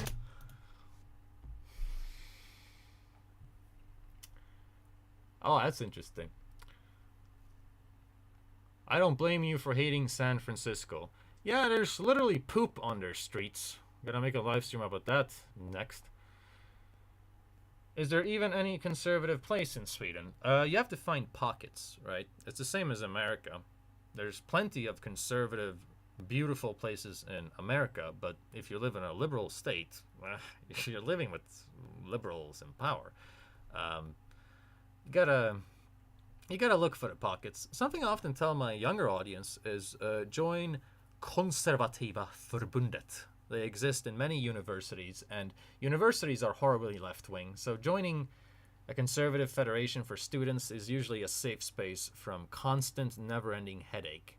Getting legitimately triggered by someone's brain falling out of their ass because they're so open-minded.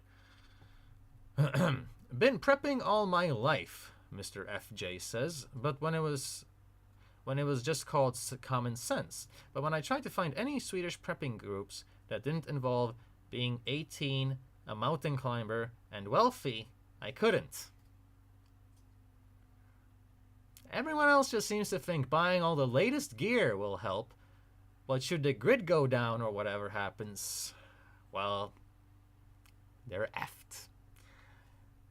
I feel for you, my guy. This is why I decided to cover this topic. I'm pissed off by this as well. When Swedish people become preppers, they do it in a trendy, nonsensical way. Smartest thing we've seen so far was bringing into war refugees from Syria. I believe it was, I don't know what part of Syria, 2 Kurds who had to flee from ISIS to tell Swedish people to work out and put yourself through stress more often. It pisses you off. It's like a trend. It's like a media gimmick. It's not even real. Like, actual preparation for bad social crisis would require a little bit more than just, oh, let's learn how to make cans and cook beans. That stuff gets nasty bitch. And Emily Nordin Kollenstål are from the property management. They lead a tour through an underground parking garage that doubles as a bunker. In case of an emergency, these massive steel doors can be shut at a moment's notice. I hope this parking garage is a bit enhanced and not just an underground parking garage. I'm just saying, I've lived here for a long time, and you can't trust good things that are said about Sweden. You have to fact check them first. You can access the bunker through here. These stairs take you directly to the main train station. The railings are color-coded. Each will take you to a different floor of the bunker. You simply have to follow the color you've been assigned. This vast bunker is one of 2,000 that Stockholm has been constructing since the 1930s. Many more were built during the Cold War, amidst fears of nuclear fallout.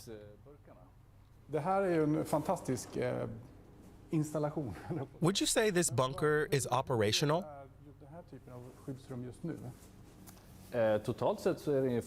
It's operational and ready for use. We have an air filtration system here that we service on a regular basis. Everything's in good condition. We also have further investment planned for the near future, but I can't disclose any details on that. Well, I'm happy for the people that are going to be allowed in there, at least. The rest of them will just have to play the Purge. Purge cosplay time. But the people who are actually allowed in these bunkers, good for you. This type of shelter is for 8,000 people, so you have to make it ready decent time before things really happen. But when or if you need it clear, then it should be done in 48 hours. They can be here for, we have water supplies for 3 days, and we have electrical supplies for, I think it's 30 days. You have water supplies for 3 days? Is that enough? What are you gonna do after that? Just start pissing in each other's mouths and hoping that God intervenes? And not in a Sodom and Gomorrah kind of way? Like, what are you expecting here? What kind of a national defense system is this? Dude. It's like my people were better prepared for an invasion or war, and they got slaughtered. What are you people gonna do? You don't even have guns? You have water for 3 days, no guns, and electricity for 30 days. Yeah. You better start getting creative with recycling your fluids, if you know what I mean, you nasty bitch. There we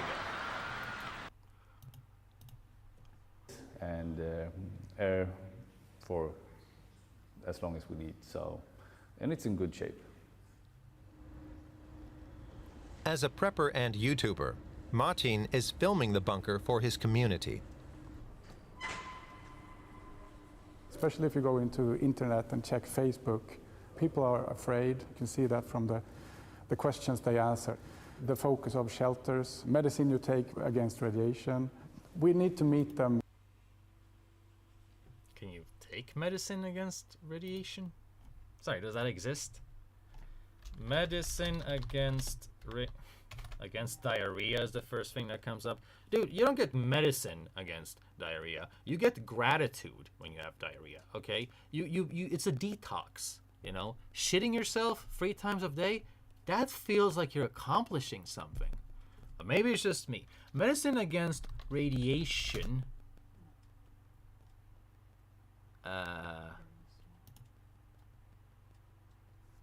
What drugs protect against radiation?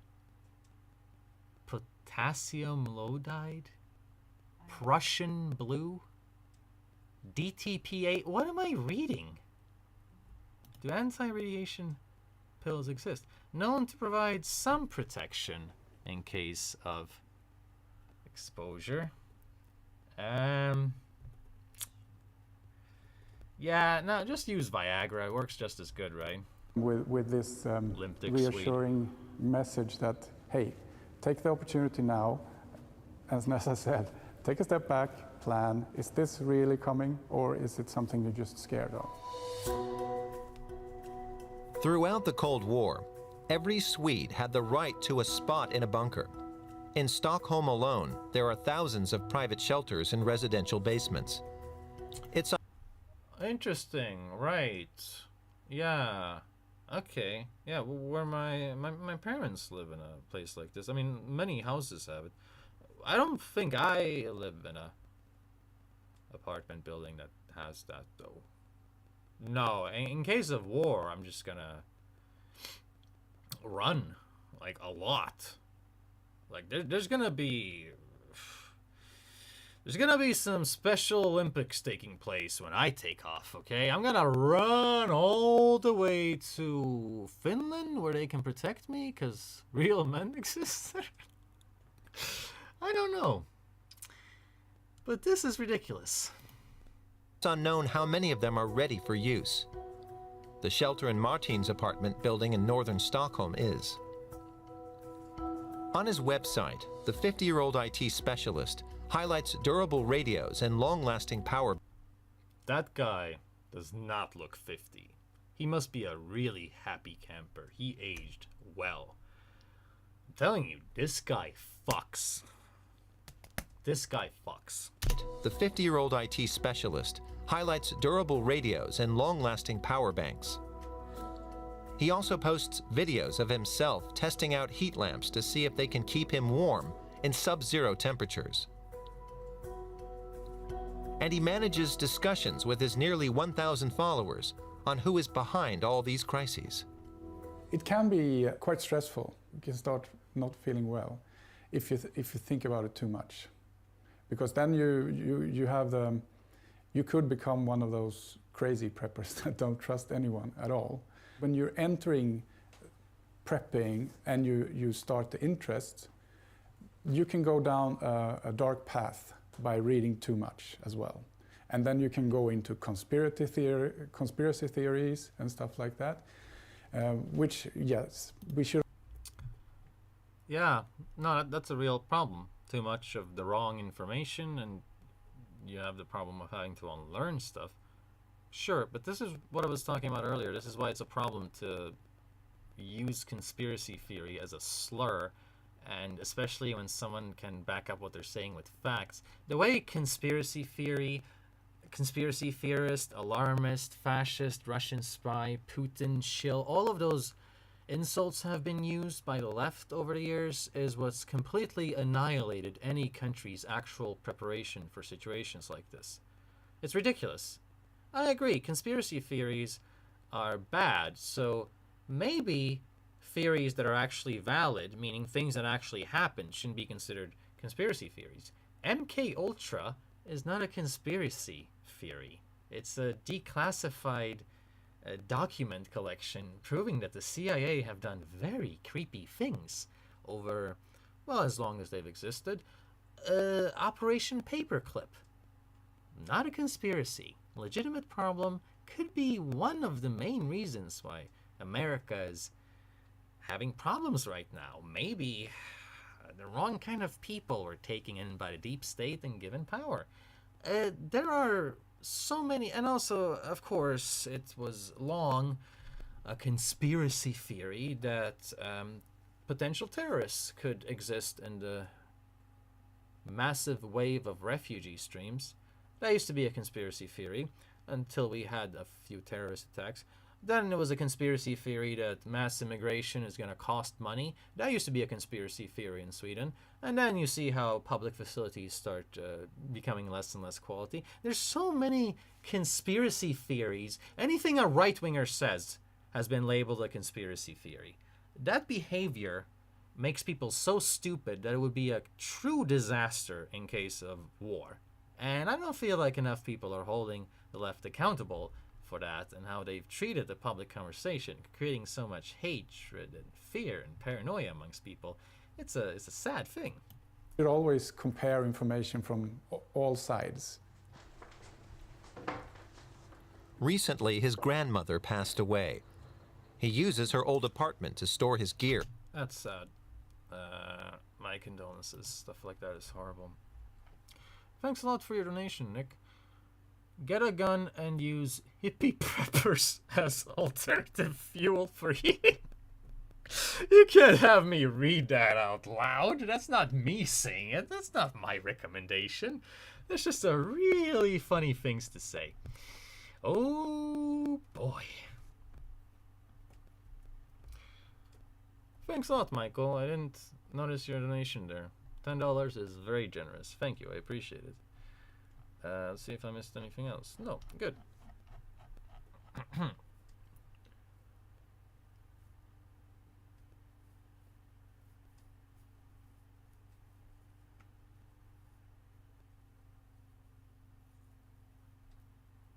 You can get a hunting license in 3-day course. No, in Sweden it actually takes a long time to get a hunting license, I read. It's a real trial and error period, but still worth doing it. I mean, if nothing else, you go there, you learn how to use a gun, and you meet other people who understand the value of having a gun. You can meet some good friends there. You can meet some good mates and lads there. There are other weapons besides guns. For example, my hobby is archery. Yeah, no, pick the most brutal way to kill people. That's no, sure. I mean, can I look this up? I'm sure I can look this up. Crossbow. How do you... Crossbow? Armborst. Yeah, armborst. Can you buy this in Sweden? lock, but is it legal? You need a license. You need a license to have a crossbow. Well, that's hilarious. That, okay. You need a license to buy a crossbow, but you don't seem to need a license to order a crossbow through Wish or any other store that eBay. You can order weapons through Wish, apparently. Plenty of crossbows to buy.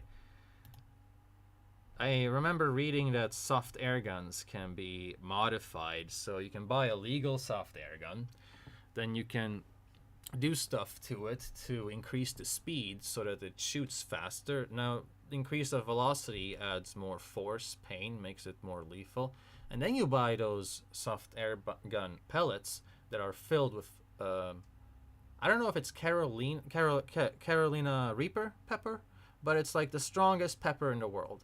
And it makes people go into such shock that they just lie there and shiver for 15 minutes if you shoot them with it and pierce the skin. Totally brutal. And I don't know if it's legal. I mean, does it sound legal to you? Because not sure if it's illegal to modify soft air guns. I'm not giving any advice here. I'm just having a fun lad talk with just not... Oh, what's this? Oh... Bought a crossbow online, convicted of weapon smuggling? Whoa. Okay, well, this is weird. Malmö toll services, the border control toll service, were tipped off, which is suspicious. How would I want to know? 40-year-old man took in 2 crossbows to Sweden, and was gonna sell them on our version of Craigslist. So yeah, maybe that's why you got caught, dude. Some things can be worth Googling. If you go out on the internet looking for unusual weapons, you will have no problem finding a crossbow that can be bought through various foreign online sites. So I was right. Well, Sweden, very interesting gaps in opportunity. I mean, this country is so weird.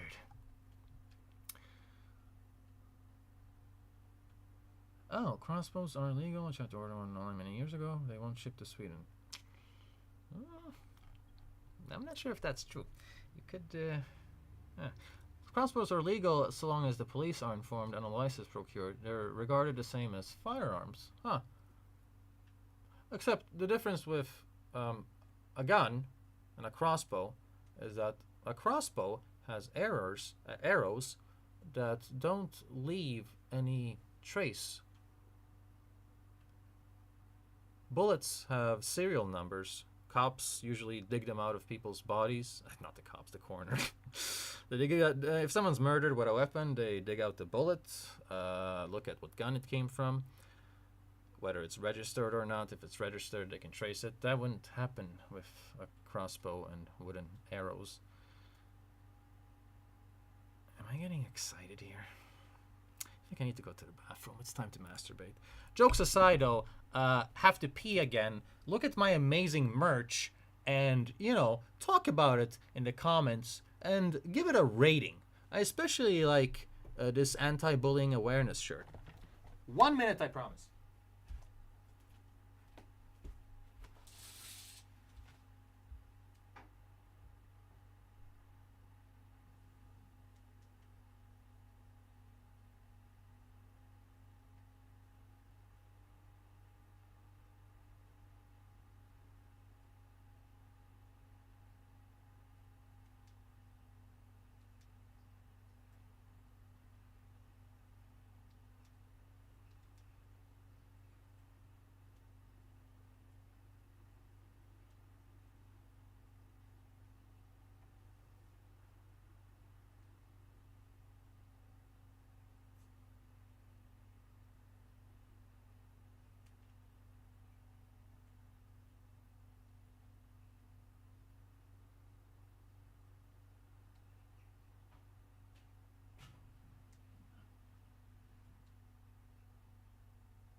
excited. Let me show you what my favorite is, because it's a good one. Where is it? There it is. Sometimes this site is very laggy. Hope this is not one of the times. Yes. I believe in inspirational quotes, so here's one everyone can relate to. I might not go down in history, but I will go down on your sister. This is motivation right here. This means that no matter who you are, you can still matter. In non-perishable foods. In the past years, Martin has invested several thousand euros in prepping. Thanks. Having the stuff and having a buffer of money and... Gotta be rich to be a prepper, huh? I wonder if that's true for America. I don't think it is. I think those guys make it work. Like, have you seen the guys who crocodile hunt in Florida? Those guys don't need to be preppers. They're hunting crocodiles. They'll be fine. And having a buffer of food actually gives me time to adjust to a new situation. Where if I didn't have all these stuff, I would be panicking. And then I would feel fear, I think. So is prepping a coping mechanism? Probably is for some people, huh? Yeah. Illusions of safety can be just as harmful as the other.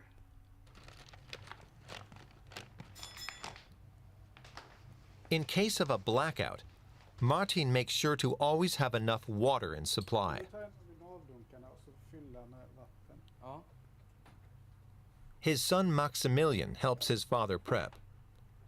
This bag is made out of metallized PET foil, which is considered to be especially durable and tear-resistant. Ja, det blir nog perfekt.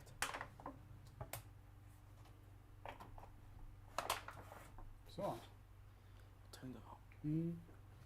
5 kilo blir det nästan. In order to preserve food for longer, Martin bought a dehydrator. Let's see if the lemons are ready. Ska se.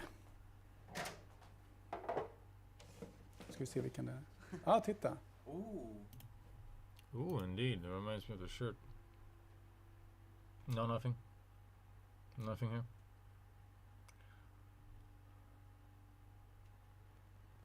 Alrighty then. Oh, there we go. Too many comments when I leave. Thanks a lot for the donation, my dear chap. Is there any party you like in Sweden? SD or AFS? The latest election I voted for Medborgerlig Samling because they represent a kind of American right wing that I like. They've identified the core issues of this country. I think they're the most likely to maybe raise the gun issue out of this perspective. I don't know if they have. I don't think it's there yet. But they do have they went through the effort of making a list of, I think it was 130 government agencies in Sweden that can be completely shut down, and it would not affect anything whatsoever because there's already so many other agencies doing what they already do. This would save enough money to the point where there's not need to be any social crisis anymore. But sadly, they're considered a fringe party. A lot of people don't take them seriously. A lot of people think that voting for a small party because you want something different isn't worthwhile. So even in politics here in Sweden, we have this conformity problem where people tend to just want to support the bigger parties. And that's not how you get anything new. Even SD have been extremely disappointing and cuckolded now that they're working with the liberals and trying to smooch their anal taints. And just so you know, the so-called right wing in Sweden is only a bunch of liberals. Moderaterna would be considered liberals in America and the rest of the world, not just because they outright supported Biden over Trump, not just because our so-called right-wing party supports Biden and has usually supported Clinton too. A right-wing party that supports left-wing presidential candidates. Yeah. What a myth. There's a right wing in Sweden. What a myth. It's a minority. There's as many right-wing people in Sweden as there's gay people. Probably less. Way less.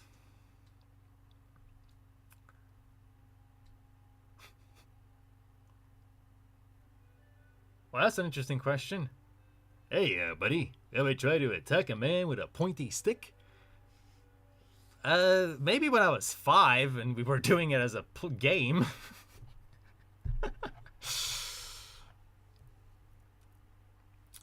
What's the party name you voted for? Sounds interesting. I've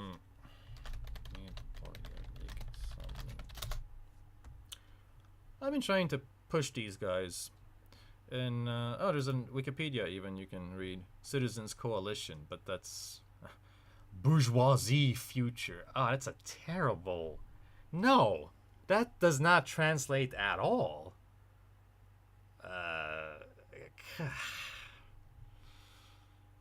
Yeah. No, read up about them. I think they're great. And here are crispy scrambled eggs. Try them. Now they're crunchy. What? Crispy scrambled eggs that have been dried? Can you believe that? I mean, you're a food expert. Can you believe that? Yeah, no, it's I don't want to try that. They taste salty. But they still taste like eggs. Put them in water and they're back to as they were. Egg chips. Why I'm doing this is a good way of preserving ordinary food to last a very long time. Am I preparing for a crisis that... If you... Dried fruits tend to contain more nutrients than non-dried fruits. I know that's true for banana, for example. Get more of the healthy stuff out of it. I'm sure it's true for, like, fruits, maybe? But drying just about anything? I don't know. That's worth looking up. That will last for longer than... Because, you know, some of the stuff you dry might taste like Andrew's taint. Very criminal. In a year? I don't know. But for lemon, yeah, we might see a shortage of lemon depending on the situation, because Sweden is not the best country for growing lemon. Martin mostly worries about... Nah, man, that's not true. Nah. My mom bought a little lemon tree and put it on the balcony. Man, fuck you. That ice cream truck asshole has to fuck my shithole every Friday. Like, come on. I can close the window. It's not gonna make a difference. Ice cream truck sucks, okay? I remember once, took a long walk, me and my woman, and we approached one for fun. I wanted to get an ice cream. It was warm. We've been walking for a long time. And they were selling hamburgers. They were selling frozen food. They barely had any ice cream. The ice cream they had was like a pack of 50, and they looked disgusting. So, fuck you, Mr. Ice Cream Man. Supply shortages and the effects of a Russian energy embargo. Meanwhile, some 50 kilometers northeast of Stockholm. What's an energy embargo? You're afraid of Russia shutting down your windmills, your alternative renewable energy, and starting up your nuclear plants again? Yeah. You're afraid of energy coming back to Sweden? What exactly are you trying to define here? Stockholm. Members from Sweden's Home Guard are rehearsing for a military emergency. You want gloves? No, we'll warm up as soon as we get started. All right. I like Swedish military. They consist of very competent, well-trained people. Usually good guys, you find there. With their heads screwed on straight. It's just, as you can see on the thumbnail of this video, Swedish military men are at odds with the military institution, forcing them to wear pride flags. And I don't know, presenting the idea that they might have to use their butthole for defense if they're out in battle. What does a pride flag have to do with the military? I don't get it. Okay, it doesn't make any sense. You're trying to like appeal to everyone. It just makes it look like your military is about something else than fighting. Feels like it's a symbol for love. Making love. Maybe to the enemy. Maybe that is what the military higher-ups want. Usually the military guys are at odds with the higher-ups who embarrass them with shit like that. And the media. And the politicians. And anyone else who's been refusing them funding and resources for the past decade or so. Yeah. All right, fall out. Let's go. The mood here is laid back. All here are volunteers. The Home Guard is a unit within the Swedish Armed Forces with the core mission of protecting Swedish territory and providing support in times of crisis. That is so cool, man. They got those bazookas, the rocket launchers. That makes me think of my home country. Bosnia bazooka. What happens if I Google it? I remember being... That's a boring... Come on. Maybe safe searches turn on or something boring. I remember being a kid and seeing a guy with a bazooka that was like the size of a fucking javelin. Had a huge Muslim beard. It was amazing. Today, 70 men are training with the Carl Gustaf, a Swedish anti-tank weapon, and live ammunition. Carl Gustafs are also being used in Ukraine's fight against Russia. No one here seems to have any hesitation about handling heavy artillery. When I did national military service, I was a bit younger, and it was, I think it was like, not a rule, but every guy did it. And everybody did it, so I also did it. And I learned a part of myself doing it, plus I kind of growed up during my national military service. And from then I just kept working in construction, but I always look back a bit, so now I'm here again. I like this guy. Military guy, works in construction, you know he's working class, you know he's more likely to have his head screwed on straight. I just get a good vibe with guys like this. I have no... They can do more for Sweden than the social workers we've been seeing and the politicians that are getting in their way. Problem with doing what I have to do if it comes real, like it's have been in Ukraine, what the Ukrainians are doing for their country, and I will do the same for my country. And why? Because I enjoy all... Why? How do you ask why at a question like that? And why? Because... Hey, why do you want to defend your country? Why do you care about not letting people die? Why do you care about your fellow men? Why do you want to defend your country? Because I enjoy all the freedoms, and I really think that you have to stand up for them. And if I only enjoy the freedoms but don't stand up for them, they are not worth much.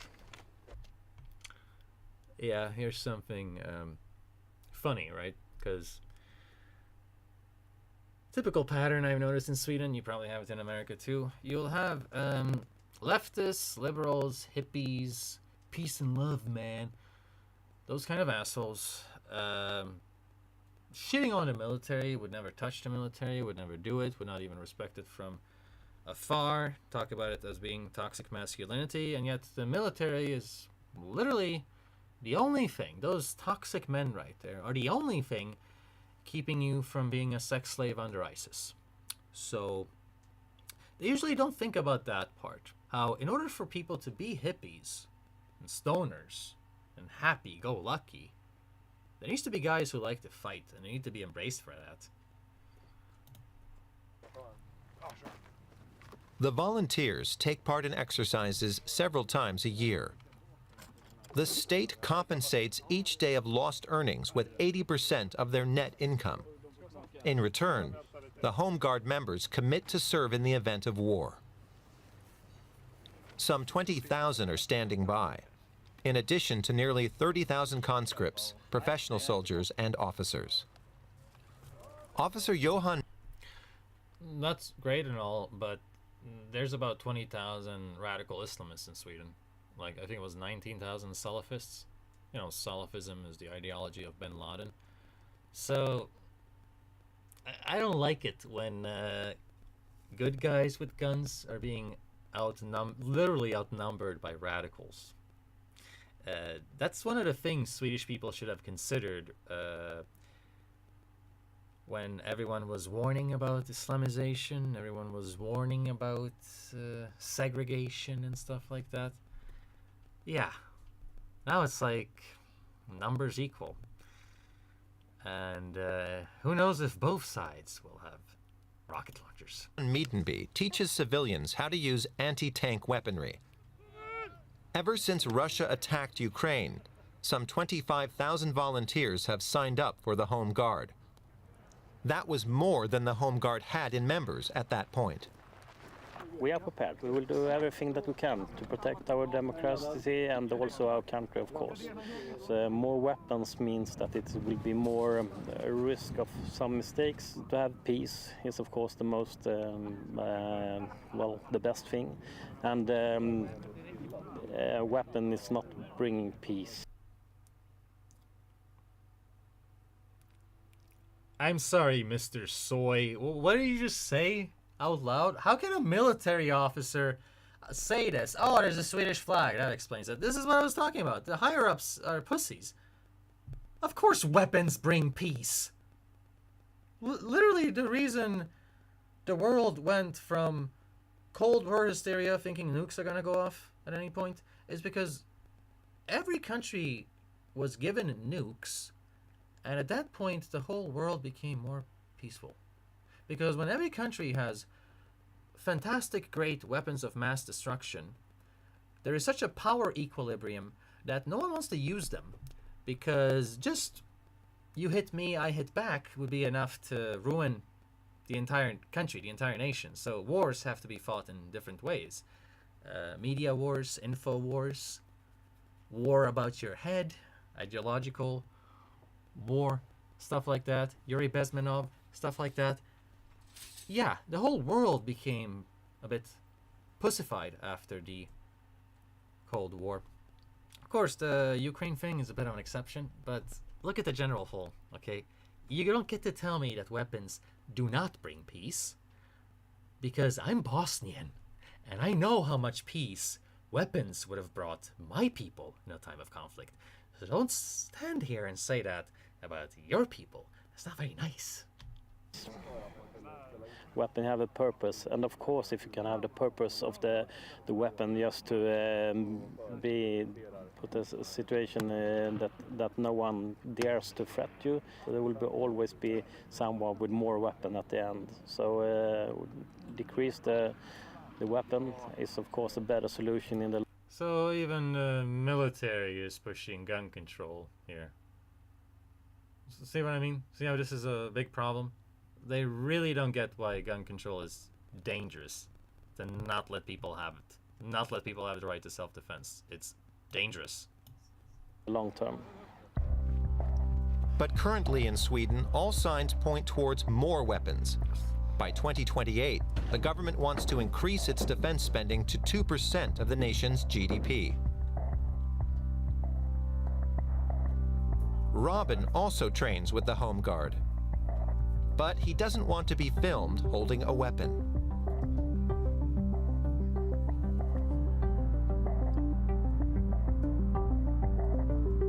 Instead, we follow him to another course offered by Per Plushke.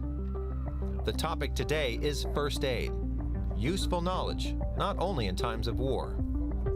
Per Plushke says he witnessed a deadly altercation just days ago in Skarpnäck. Right before the social worker's eyes, a teenager was gunned down with 3 shots to the head. And that wasn't a Russian involved there. No, Russia wasn't involved there. No.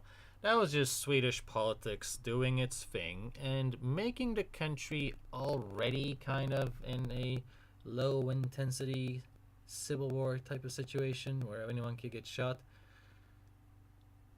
Do you get the picture here? Don't you think that Sweden would have been more capable of defending itself if people would have cared more about the future, the potential risks, and made sure that there's not an attempt to create as many segregated criminal gangs as possible? That would have definitely made it easier for Swedes to fight back. I try to do what I can until the police and ambulances arrive. But they were shot in the head, so maybe doing what you can there is kind of limited. And this person, he was already dead. So after that, we had this workshop because we were thinking like, you're living in a really hard world. Apply pressure. Yeah, so when you realize that the world is tough, hard, brutal, unfair, you set up a workshop. You do a workshop to get people to really get through the hard times, you know, with a workshop. Arts and crafts. Yeah. That will make a man out of you. Like this, hold it firmly until paramedics arrive or until you find a bandage.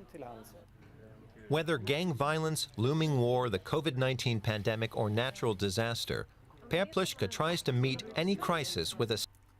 How can you possibly compare Russian invasion to natural disaster to climate change to the pandemic? Okay, so now all of those things have been made equal. This mentality of yours is what's toxic and makes you incapable to handle war. You are willing to compare a pandemic, where so many of the death tolls came from not the virus, and you think that's the same as war. So that's interesting for a country that didn't even bother protecting the elderly. Now, you may think what you want about lockdowns, masks, the poke, etc., whatever, but I think everyone agrees that the risk groups, the elderly, should have been more cared for. They didn't even have basic controls here. They didn't have tests, they didn't have masks for healthcare staff, elderly home staff. No protection, no precaution, no caring whatsoever. And now you've become preppers. Well, the whole thing just feels a bit disingenuous. Pandemic or natural disaster, Per Plushka tries to meet any crisis with establishing a sense of community. Really? Do you do that with the police crisis, and the rape crisis, and the hospital crisis, and the grenade crisis? Get a little community vibe going? A little bit of buns and coffee? Maybe a little bit of Changa and DMT to go with it? Yeah, filthy hippie. Politicians, they might talk about, we need to do this on a big scale. Well, I work here on the local level, and by doing that and setting an example, other people can do that as well and inspire me. And well, now I feel bad. I don't want to be too hard on this guy, but what he's like, the fundamental idea, and I see this so much in Sweden with these people, the fundamental idea and the heart, it's kind of there, but then the end result is such a satire of the intention that you're like, how did you end up there, huh, buddy? You started off here and now you're here. What, how did the transmutation here happen? It's just mind-blowing, right? If you want to do something good for your community, I don't know if arts and crafts, kindergarten workshops is like the way to do it.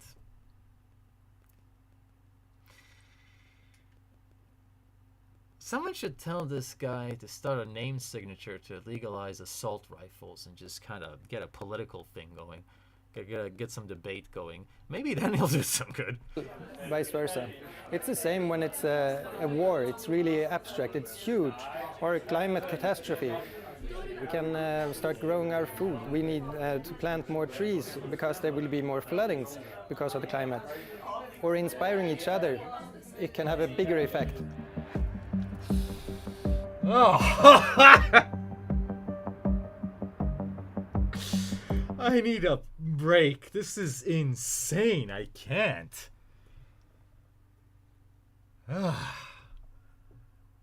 Yes, what are they prepping?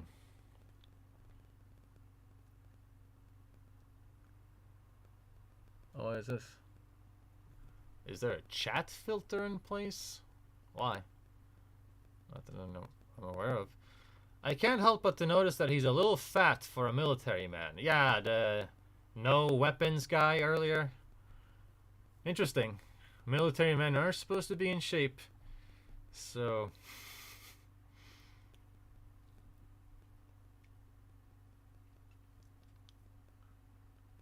yeah.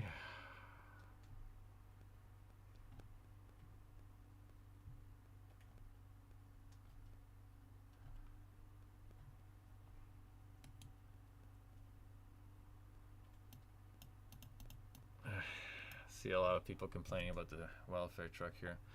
His mic is fine, he just has to learn how to use it. Yeah, I mean, I thought a high quality mic like this, like Blue Yeti, is supposed to be really good. I thought it was just plug and play. I know all the buttons, I know all the... but...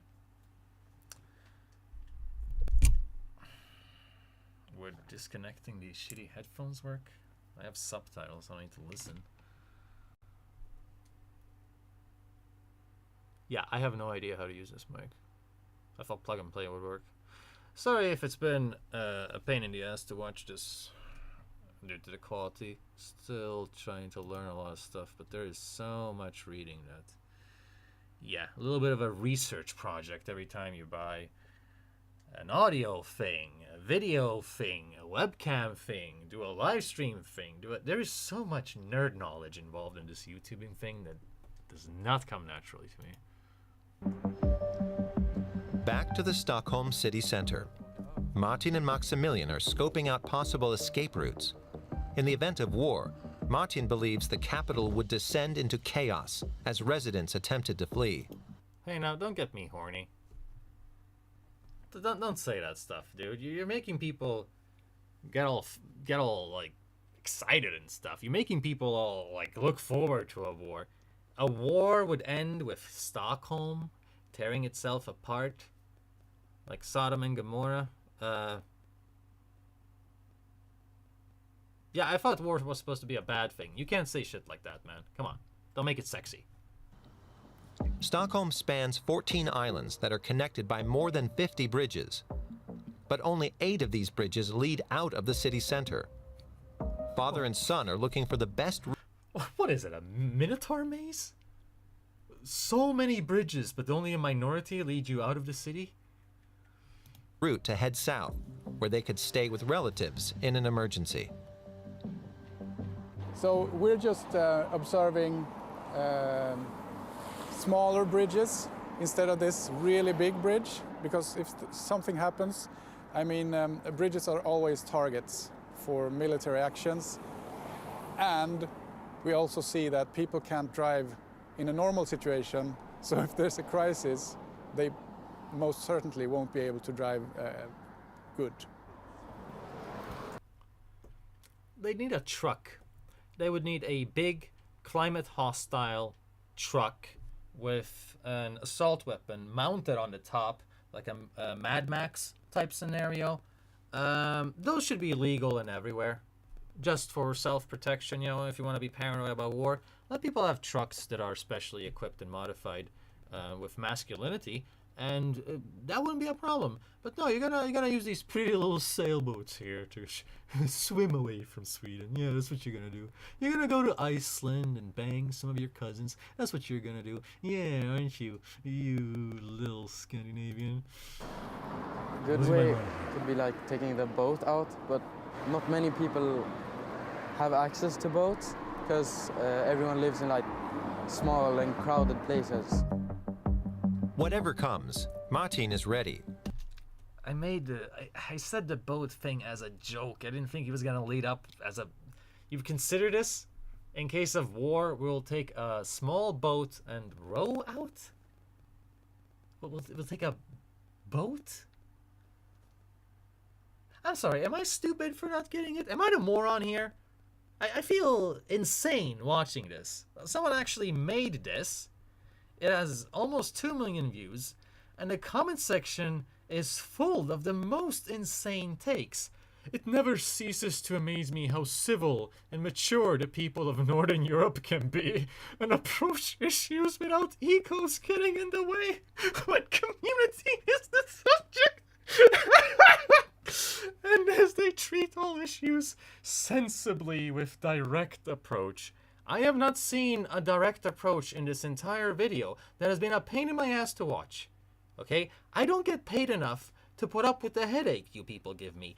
What is this? Good job for Sweden for being smart and well organized? How? I'm impressed by the parking structure bunkers, that there aren't enough to cover the whole population, and the pamphlets encouraging people to prep. The pamphlets of your country are so next level. Thanks to all the participants, I have learned a great deal about Sweden and how they're determined to be prepared for crisis situations. So that's why we have, how many social crises now that I've made videos about? I think we should do the same in the UK. I don't think that anyone should do the same, Heather. You think this because you're a woman and not the kind that seems to care about children. This is ridiculous. Yeah, women think that everyone should act like Sweden because women just want rainbows and little kids and cute animals, and they don't want blood, war, fighting, dealing with bad guys. The only way you can ever deal with bad guys. I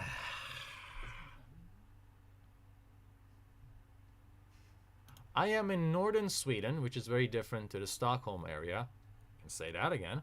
A lot of people are quite self-sufficient up here. Hunting, fishing, harvesting berries, making enough firewood for the 7-month winter, etc. happens in almost every household. Here in the north, you always have power outages, extreme weathers, etc.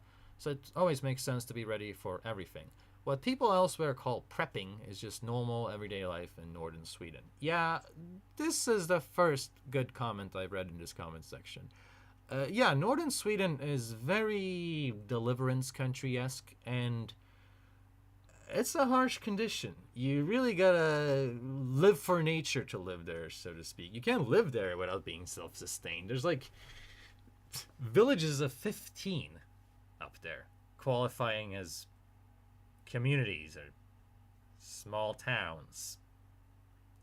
Yeah, a small town with 15 people. That's what's... Northern Sweden is a bit different. Let's just put it like that. Got to be prepared. Got to be prepared. I hope and pray that all my family in Sweden is paying attention and prepping. Ah, man, I feel bad just reading that. Because there is so many people that suffer from this progressive woke insanity with their lives. It's just so toxic. Toxic positivity is so toxic. I can't watch this shit anymore. Let's just watch this. He's long thought of Russia as a threat, whether through cyber attacks, its influence on election campaigns, or contracted killings. The best way for his country to prep, he says, is simple, by joining NATO. The goal is to make there we have it. The video ends 30 minutes, and the whole point of this video, like I said, was to use Sweden as a fleshlight to prove to Americans why NATO is needed. Yeah, because they have this prepper representative saying that the only thing Sweden can do is join NATO. That's the only way they can defend themselves. And you know what? The horrible thing is that it's true, because you people don't believe in fighting, you don't believe in masculinity, you don't believe in weapons, so you will let other countries' armies do that for you, because you don't want to get uncomfortable and dirty. Great. So I've been just watching a propaganda piece, like all mainstream media, and this one turned out to be about NATO. Yeah, no, show a bunch of Swedish people trying to prep And all of a sudden, everyone's gonna be like, "Oh, yikes! This doesn't look good. Yeah, we're screwed. Bring in like a global army. I don't care what they did to Gaddafi. I don't care how they want to mess up Assad. I don't care how they're destabilizing the Middle East and Africa and creating refugee streams. I don't care. Just bring in NATO because we can't depend on people like this." Yeah, great, great scoop. Swedish people unsure and turn against each other.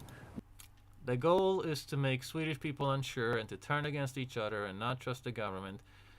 That's already been accomplished, and Russia wasn't needed. You just needed a Swedish brand of political correctness and people obsessing about the Sweden image, Sverigebilden, more than the Sweden reality. That's all you needed. So it's like liberals pussify society to the point where everyone starts hating each other because they think they're racist. Political correctness divides people, and then you bring in NATO and say that we're gonna need a lot of armies from a lot of countries organizing to do something here because this did not turn out well. Look at all this tribalization we have created by the mainstream media, who are now telling me that because of that, they need NATO. You need NATO. We all need it. Yeah. Not trust the government, so we lower our morale and become easy targets. I mean, NATO is a security kind of an insurance group, so that's a huge strength for Sweden because we are in a severe situation being squashed between NATO countries and we have Russia so close. You're only in this situation because you disrespected and ignored your military funding for decades, because you thought that there would never be another war and that Sweden is safe forever. There is no way that you didn't create this by yourselves. This position literally doesn't have to exist. My mission with prepping is just to make sure that my family can live a normal life, whatever happens. Well, with the only thing, war, you can never have a normal life. but you can have resources that make you, so you can actually have the water, you can still eat, and you're not starving. And it looks like Martin's wish will come true. Sweden is now in the process of becoming a NATO member. Okay. Well, that was just great, wasn't it? Nasty bitch, nasty bitch, nasty bitch, nasty bitch. That's how I feel.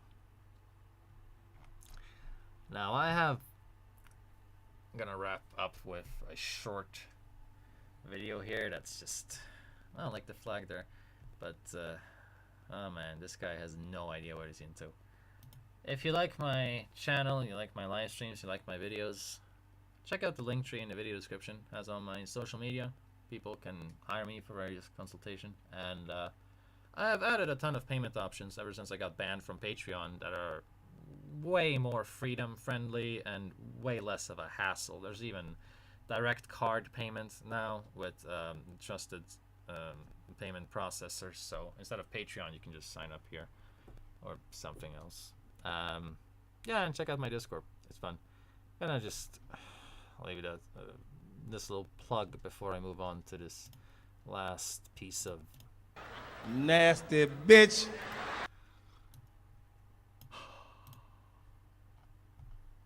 Danger Dan. You are just a beautiful man, Dan. Thank you so much. That is a very generous donation. Let me go up and see. Saw a great t-shirt earlier.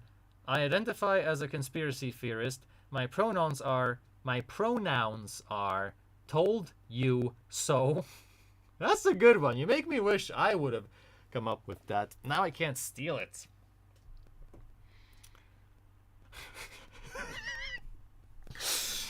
Henry here is wondering, What are they prepping? The bull? Now, for those of you who don't know, in cuckolding culture, usually you have a white couple, middle-class liberal, taking in a bull to bang the wife. And the bull, well, it's a metaphor, because it's usually a black guy. So yeah, that's a more appropriate prepping session for the Swedes, isn't it? I agree with you, Henry. They're prepping their holes.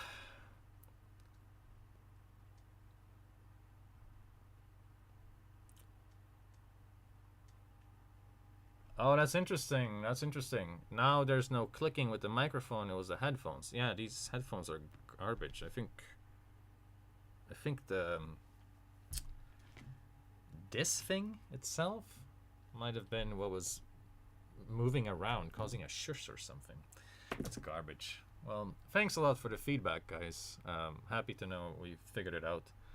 The plugs were the problem. Sounds much better. Very happy to hear that. Prepping for just a few days is ridiculous. Yeah, very good point, Robert. For just a few days, you can just go without food anyway. Yeah, if we prepare for the breakdown of society, you need food storage for months, seeds, and guns. Why is common sense this rare in Sweden? I can see with your name there, Wensman. You're probably from Northern Europe, right? You're a Swedish guy, right? This is such an obvious take that should just be pinned instead of my encouragement to donate. I'm gonna do that.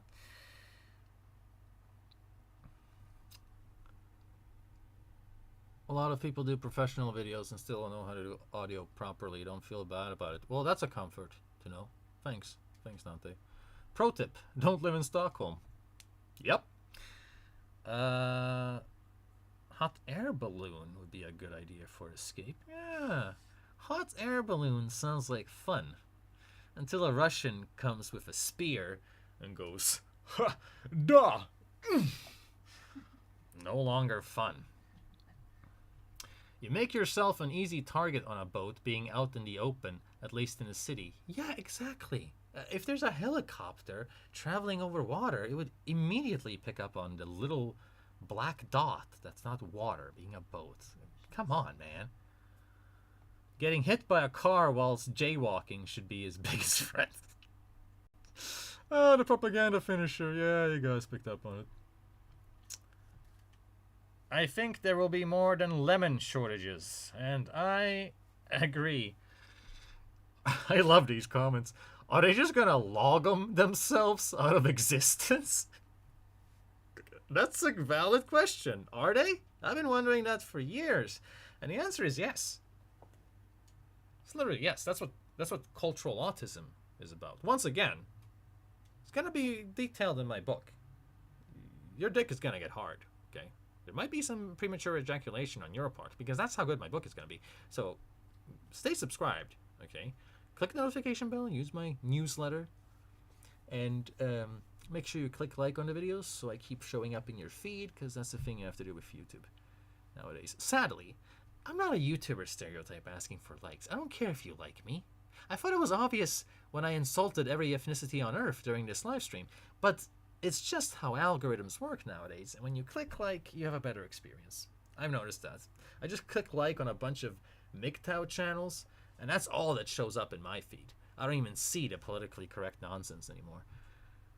It feels good. No problem, said the angel that gave me $20. Been watching since your Welcome to Sweden video. That is hilarious. That video has almost 4 million views today, and so many people have told me it red-pilled them on Sweden. Fantastic. Okay. Let's... Oh no, I'm gonna have to use the mic to hear what this says. You might have heard about a pamphlet. Well, I hope it's not too much of a... Wait a minute. Why don't I try my other ones? Maybe these will work better. Try. I am hoping that this doesn't penetrate anyone with offense.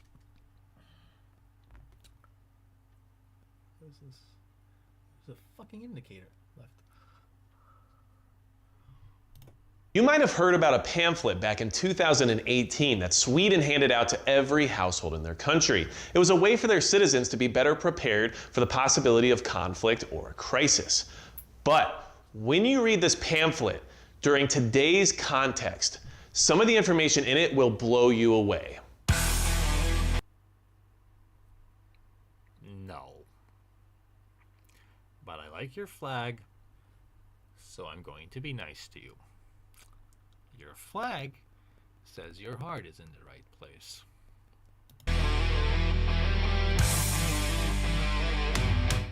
Hey everybody, it's Magic Prepper, and today we're talking about the Swedish war pamphlet that was put out in 2018 in order for their citizens to be better prepared for the possibility of conflict, of any kind of a crisis, or whatever it might be that comes in the future. Like I said, this was put out in 2018, so it seems like they might have had some ideas about things going south relatively soon.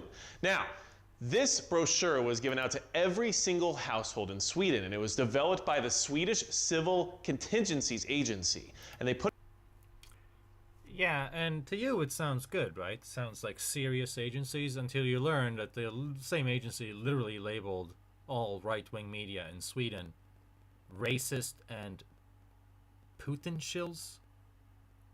Like, do you understand how insane that is? The media that's been pushing less immigration, more rights to defense, more order, law and order in society, that media is being described as Putin's best friends. Why? Because they were saying things you realize are true now? It's just so sick, you know, because people outside of Sweden can't even comprehend how sick this country is. Literally everyone lies. Half of the time they're paid to do it, hired by the government. The other half of the time they're not even aware of how much they're lying because they're living in such an echo chamber with their love the media, love the government culture. State worship is so prominent in their culture, it's why I call it the China of Europe. And it just never ends. So I guess my reason to make these videos never ends, because there's so much myths that have to be corrected. And if you've seen my latest uploads, if you've seen the latest live stream I did on the Reddit parent who moved here from Britain, had her kid molested in school, and the school didn't want to do anything, and how common that is.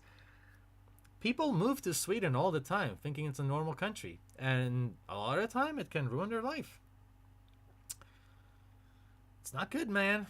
It's not good. Put it together so that their citizenry would have better information about how to be prepared, as well as what they should expect to deal with during a time of crisis. And if you think that the United States should do something similar for its citizens, then hit the subscribe button below, because once you read through this pamphlet, you're going to be very concerned. Now I understand what's going on here. Americans, even the libertarian ones, see Sweden, what they're doing, and they're like, oh, this is good, a pamphlet? Well, this should unite people. If you don't have a culture of nationalism around a pamphlet, if you don't have a culture of, hey, let's be friends and survive together, and let's end political correctness, and let's have guns and military around a pamphlet, the pamphlet is really just a big joke, and that's why I only did a video laughing at the pamphlet. Video has subtitles, but it's one of my favorite ones that I've ever made after Day in the Life of Angry Foreigner, where there is some necromancy involved. Or necrophilia. Necrophilia, yeah. The skeleton was made out of plastic, okay? Stop getting ideas. You all assume the worst of me. Concerned about the fact that something like this doesn't exist for us, okay? So I will link this pamphlet in the description. You don't need a pamphlet if you have states that allow people to own weapons to the point of having a storage of assault rifles to hand out to your neighbors. Those states don't need pamphlets. San Francisco needs a pamphlet to wipe their ass instead of letting people shit on the street. Pamphlet's not going to help them with Russia, though. description below, as well as in the pinned comment, where you'll also find ways you can support the channel and everything else. But I want you to take a look at it, because for anyone who's a prepper, this is good information. There's a lot of stuff you can digest within this brochure. It's a very short read, and it gives you some things to really think about when it comes to national security, more so than just your personal preparedness, okay? So, first and foremost, in big, bold letters in the first page of this brochure, they say, keep this brochure. They want all of their citizens to have this information. And this should give you something to think about, because we don't have something like this right now in the United States, and I'm sure in your country, unless you're in Sweden, you probably don't either, especially something this updated. We're talking 2018, all right? Now, the first section of this brochure is about emergency preparedness. So that's how important that is to dealing with. I love this because this guy actually gives us. We can look over the pamphlet that's been so deified. Ah, yes, the sacred pamphlet. Let's see what about this pamphlet makes people so optimistic. Now that we've gone over a documentary, going through, what things actually look like, let's take a look at the pamphlet, shall we? Yes, the legendary pamphlet. Conflict or crisis of any kind. And they're telling the citizenry there that this is extremely important. You got to prioritize it, okay? And for emergency preparedness, in the event of a societal emergency, help will be provided first to the people.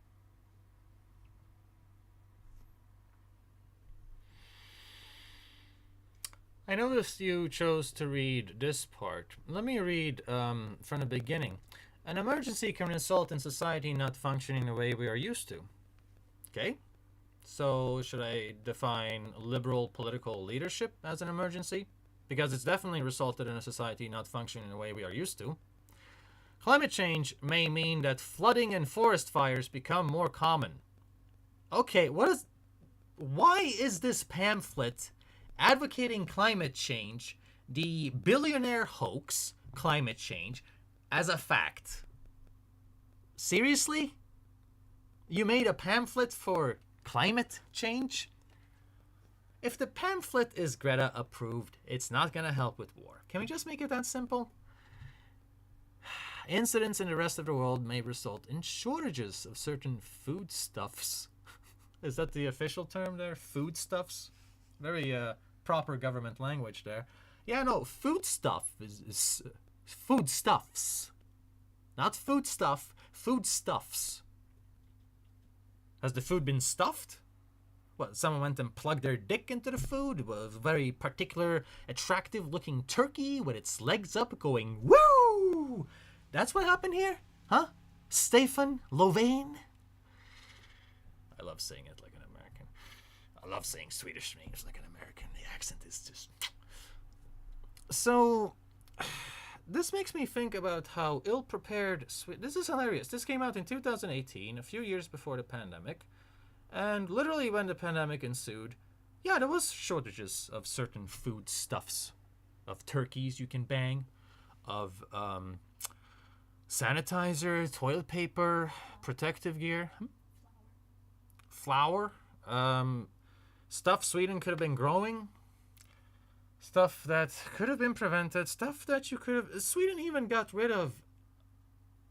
I think it was million or over a million protective masks that would have helped against COVID when there was a mask shortage. This kind of stuff makes you want to roll your eyes back like The Undertaker and just kind of just peace out for a while. Makes you brain dead. Spend time around these people.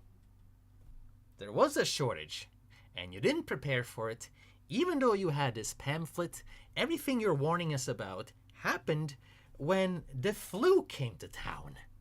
You didn't even need a war for this shit to happen. You just needed people relying too much on globalization as a virtue, and all of a sudden you're like, oh man, what if there's a crisis? I can't get my stuff from China anymore? Yeah, no, globalization is the crisis. Turning away from nation states and empowering these is the crisis. I'm assuming Israel with their national army and Switzerland with their national army aren't so bothered with these social crises. But what do I know? They have liberals there too, brainwashing the people. Who knows?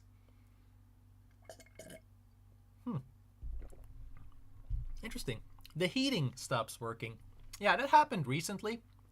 I haven't been able to use hot water, and I can go to the bathroom, turn on the hottest, recorded a video today of me holding my hand under there for 3 minutes, and it got lukewarm.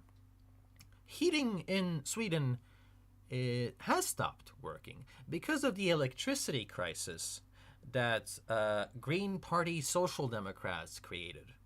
Okay? Your climate clit disorder is what created heating not working anymore, electricity going to shit, etc. It becomes difficult to prepare and store food. There is no water coming from the taps. It's not possible to fill up your car. Payment cards and cash machines are not working. So that's why you should have cash, right? Because of stuff like that. The internet stops working. Public transport is at a standstill. So public transport is not something you should rely on. It's extremely important that people are allowed to own cars, fill them up with gas, not LGBT certified electricity, and just be allowed to have big trucks with assault rifles on the side like a James Bond vehicles going ba ba ba ba ba. Yeah, that's how you deal with the public transport problem there. It becomes difficult to obtain medicines and medical equipment. Already is, because we have a hospital crisis because of you leftist assholes. I've done a very thorough video on this. Sweden's hospital crisis. Sweden's healthcare crisis. Look it up. Sweden is a country where I'm afraid of getting sick and having to go to the doctor. Because who knows how long an American the waiting line is going to be. It's like that Super Size Me guy when he did that documentary about American healthcare. Shows up at the emergency. Whole day goes by. Ends up leaving with no help. Yeah. Similar to our emergency with our free healthcare. I can go on and on about this shit. But it makes me sick. And recently, I read a story about a fake nurse who was allowed to work even though she didn't have a license. She was busted, lying about her education, lying about her certifications, and afterwards, after getting busted, going to court, she still works as a nurse. I don't know if she has an education now. The article didn't specify. Article from SVT didn't specify. But yeah, we've had a problem in Sweden with fake doctors because of liberals and leftists who are too woke for their own goods. So they feel like it's racist to put any basic demands on people, even certifications.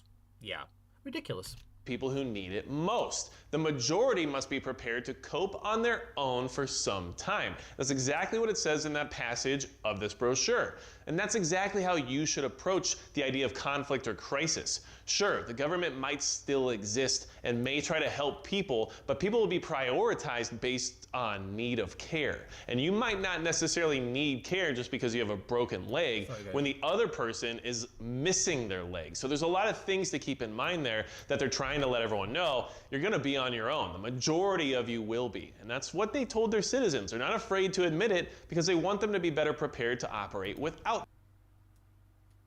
No, that's not what they told us. They didn't tell us you will be alone, it's important to be self-sufficient. They told us a lot of other stuff. They told us about how important the government is. Like, did you read the pamphlet? In total, the pamphlet was just one big trust the establishment piece of propaganda. If the establishment wants people's trust, they probably shouldn't put them through a rape epidemic. Them if need be, okay? Now, very interesting, and this is what I really wanted you to pay attention to and why I wanted to bring this pamphlet to your attention, okay? Like I said, 2018, 3 years ago, all right? Interesting that this is the second section of the brochure, which is how to identify false information, okay? And now I'm gonna reference some notes here really quick, and I'll definitely have some screenshots going up here so you can see what's happening here in this brochure. This is extremely informative. This is something you definitely want to pay attention to, especially based on what's been happening for the last year and a half, okay? So here's how they say you can identify false information and how you should critically think about the information that's being given. I will not accept anyone saying that... Fuck you, asshole. I will not accept anyone saying that a Swedish person can teach someone critical thinking and how to read the media properly. These people worship the media and literally think that anything liberal or socialist that's been around for 100 years in the country is the credible one. It's like never-endingly tiresome. But they don't talk like that. They talk like normal people when they send out shit like this. So, yeah, I get it. The best protection against false information is to... well, for example, if you hear rumors about how this and that has fallen, and I believe there was a Swedish action movie actually. I believe it's on Netflix, but you can probably find it if you look around. Called Black Crab. It was done for an international audience, and it's really good. I like the movie, and they brought up how during wartime there will be rumors spread about this, that, and the other bases falling, people giving up, things being over. Like, they will try to demotivate people in times of war with various propaganda. They'll do the Sun Tzu thing, right? They'll do the making the enemy give up by mind fucking them first, basically. Yeah, sure, that's good to keep in mind. Probably the only good thing I can say about the brochure. They do put, don't trust any information saying that the Swedes are going to give up. That sentence is hilarious because that's all Swedes ever do. They give up, often before trying. But I get it. During wartime, during conflict, you do want to preserve morale. I mean, that's how the Sparta warriors were so impressive militaristically when they weren't plugging young boys. Yeah, that's a part of ancient Rome. People rarely talk about the mainstream acceptance and normalization of pedophilia that makes today's Hollywood look like amateurs in comparison. Given to you, all right? Is this factual information or is it opinion? These are questions you're supposed to ask about the information you're receiving, okay? What is the aim of the info? Who has put it out? Is that source trustworthy? Is this information available elsewhere? Is this information new or old, and why is it out there at this precise moment? Okay? Those are all very good questions to ask about any form of information that you are receiving. Yeah. The thing is, you don't have the cultural context to know how they apply it in the Swedish nation. Literally, who has put this out? Is the source trustworthy? Yeah, we got to learn about that in school. So what we learned was, as long as it's a socialist paper or a liberal paper that's existed in the mainstream media for a long time, it's true. If it's not, it's propaganda. And you don't need to prove it, because it just kind of is. So any alternative media in the country has been given that label. Which makes this information not very trustworthy. This pamphlet does not become very trustworthy. Is this information available somewhere else? Do you think Swedish people do that amount of Googling, of looking around?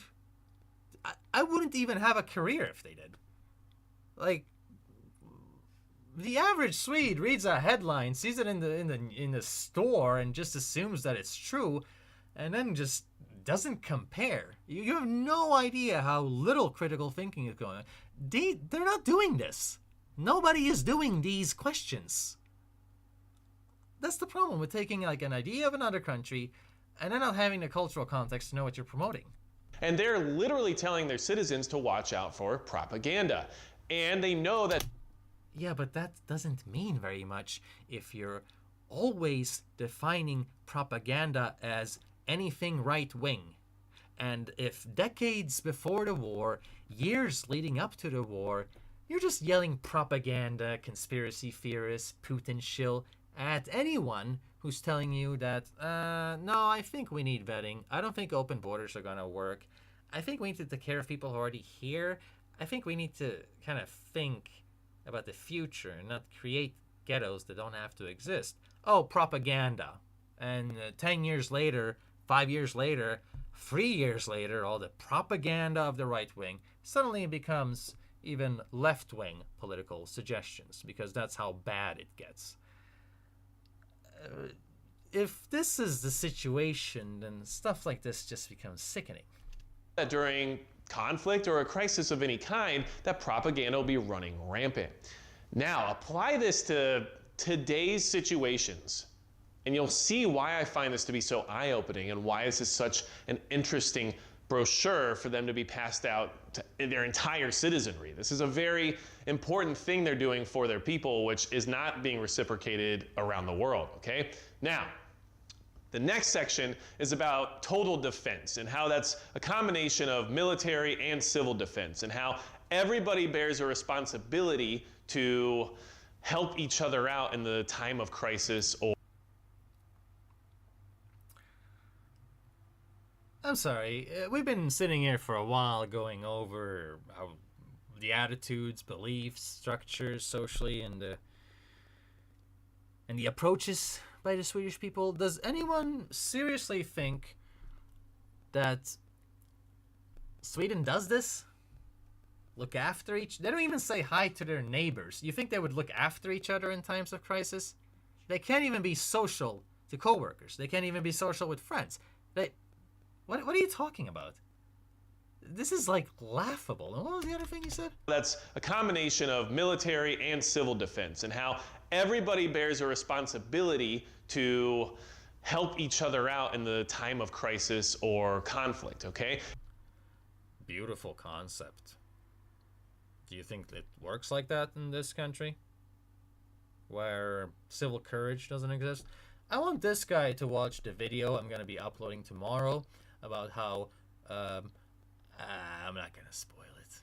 Check out my channel tomorrow, and you'll see what I mean, okay? Civil courage does not exist in Sweden. Sweden can't even protect its youngest. Get out of my face with this bullshit, dude. I hate when Americans talk about Sweden, whether they're right-wing or left-wing. They just don't ever get it right. A lot of projection going on. And Sweden resumed strengthening. But naturally, the right wing gets it better than the left wing, because the left wing just believes in the utopia. At least the other ones are a little bit... let me double check this first. Their total defense due to the world changing. And back in 2018, a lot of that seemed like what was related to happening, in the sense of Russia and aggression and stuff like that. But we can all see that maybe things have changed a little bit in that regard, but they're still strengthening their total defense based on how they've seen the world change. So this... No, they're not. The armed forces defend our territory and our borders. Well, that's a problematic statement. I thought you said we didn't have borders.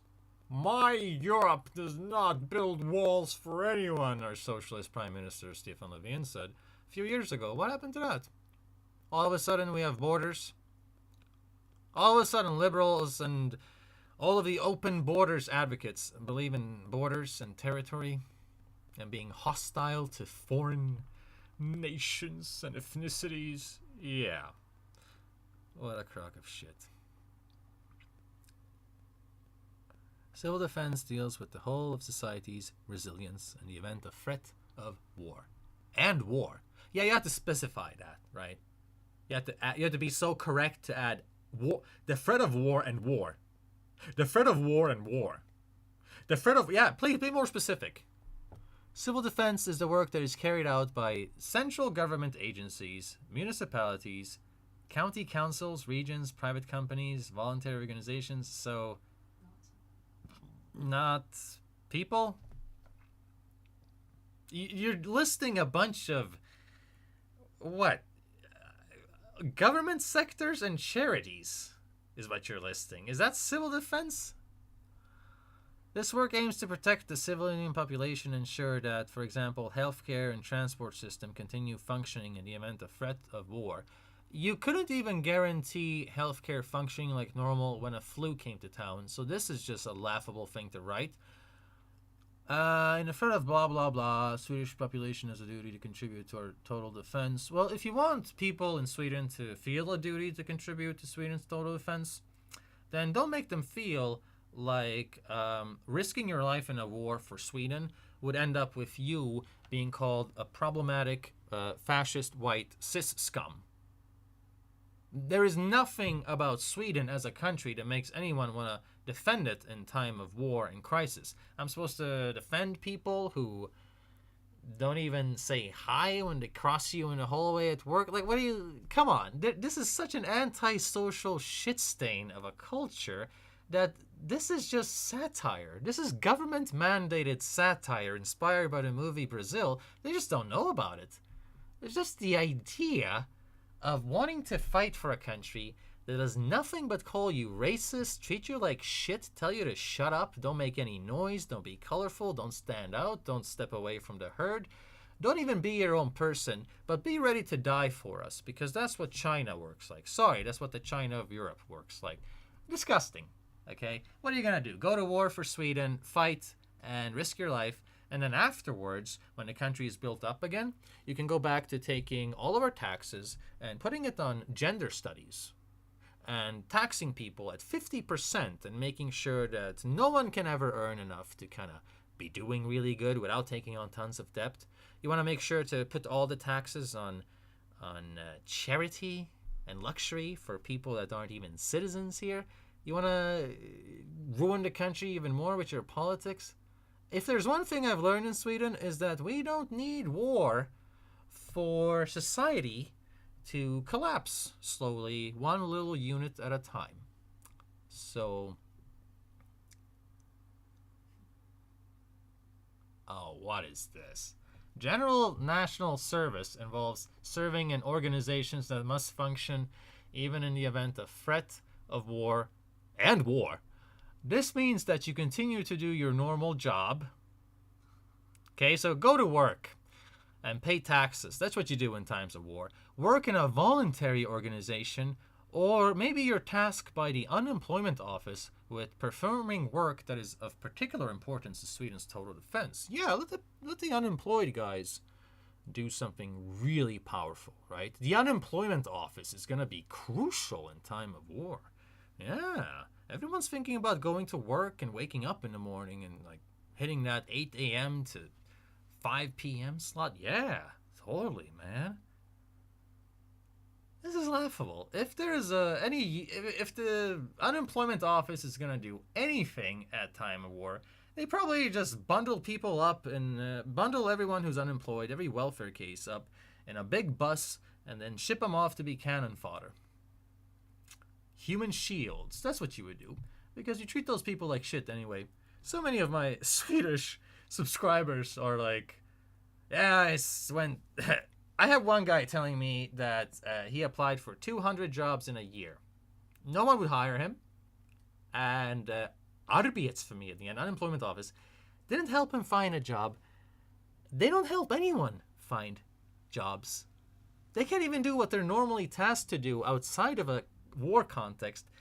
And here you mentioned them as something useful. This is ridiculous. This is another important factor there that they, I don't know, maybe had a crystal ball about, okay? So, here's some other interesting information for you. Home preparedness is the next section. And home preparedness has a good list of different things that they think every citizen should have on hand and ready to go in case of an emergency, okay? And I'll have that flashed up here on the screen, but I also want you to make sure to check out the brochure in the description or in the pinned comment so you can see.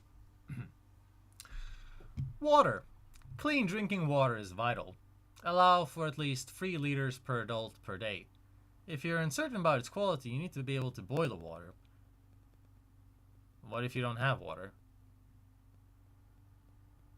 Why are you assuming that clean drinking water will be available?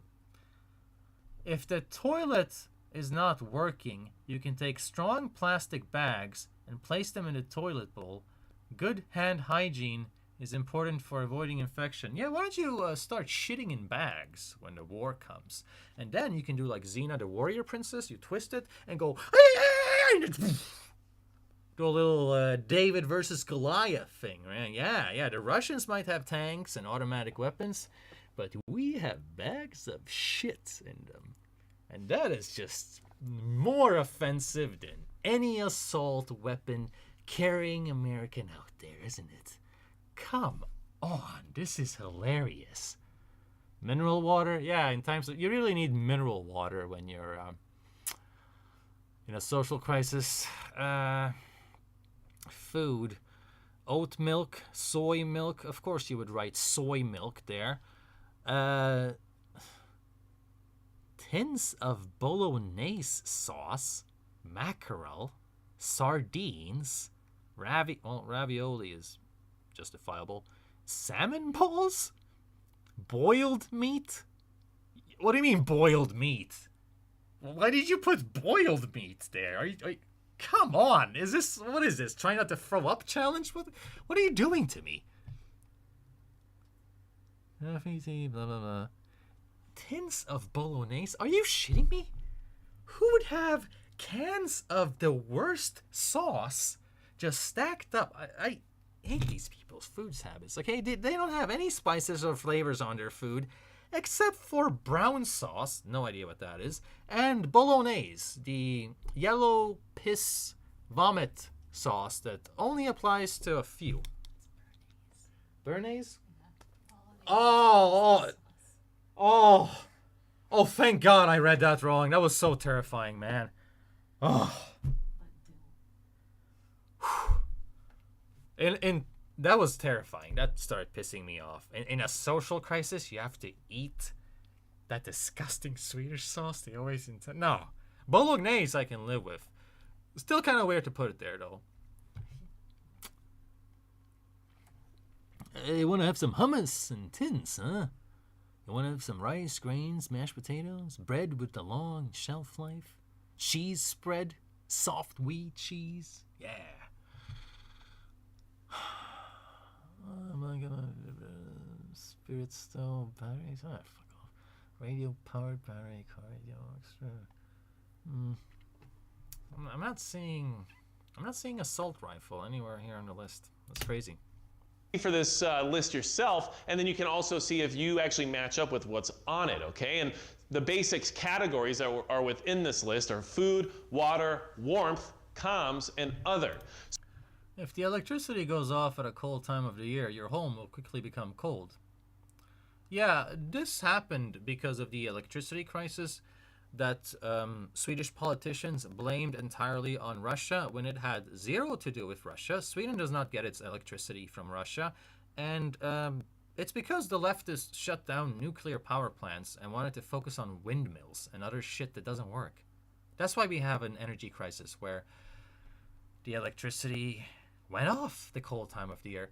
We had to live through a cold winter last winter because of politics, not because of Russia. These assholes are so dishonest. Even here, communications. In the event of a serious incident, you need to be able to receive important information from the authorities. Primarily, Sweden's state media that have lied every single day since the spawn of their shit-stained existence. I could make a whole career just correcting them. There's a big Facebook page that has done precisely that. They're lying every single day. They lie about Trump. They lie about immigration. They lie about the climate. It's like, oh, and they also lied about COVID. Horribly so. I covered it in numerous videos. You're telling me to go to the fake news media to get my information in event of a serious incident. And this is why your country is shit. This is the greater implications of having a lazy society where you just think worshipping power is going to solve everything. Yeah, imagine a scenario, there's a war, and you're listening to journalists who don't know how to do their job on the state media that is known for not giving you the truth. I would honestly, given the fact that our state media literally allowed people to walk into their death during the pandemic, lied about how dangerous it is for old people, lied about how many old people are dying, lied about pretty much everything regarding the mistreatment of risk groups. And it's like, I'm supposed to trust the same media that sends people to their deaths. I'm supposed to trust the media that lets old people die in their shit coughing. I'm supposed to trust the media that has made every single woman in this country more unsafe by promoting the rape crisis with their open border policies and always siding with the government. I'm supposed to trust that media in time of social crisis. This is why it's a joke to have a liberal establishment and political correctness present in a society. It's becoming of clown world. So they prioritize food and water, which makes for a little second because this has been pissing me off so much. So let's see what you guys are thinking. The Swedish war pamphlet says the military can take all your stuff, including your house, if they want to. Are you kidding me? That is sick. But I'm not surprised because, like I said, China. Of Europe. You don't even own a house here. How can they take something when there's not even private ownership? Why is any preppers cringe? The only thing that's cringe is how much the non-preppers will whine and feel sorry for themselves when the system collapses. Ah, we got a new viewer here who jumped into the live stream. I see. Yeah, no, I agree with you. That's the whole point of this video. It is cringe. It's cringe that people live peace damaged, expect everything to be fantastic forever, and don't prepare for anything. Not even thinking in their mind that, well, these political decisions could cause some bad effects. Yeah. Yikes. When a major crisis occurs, the psychopaths, sociopaths, narcissists, and schizoids, who are not overly guided by emotions and with little to no empathy, will simply mop the floor with the rest. And that's why you need assault rifles.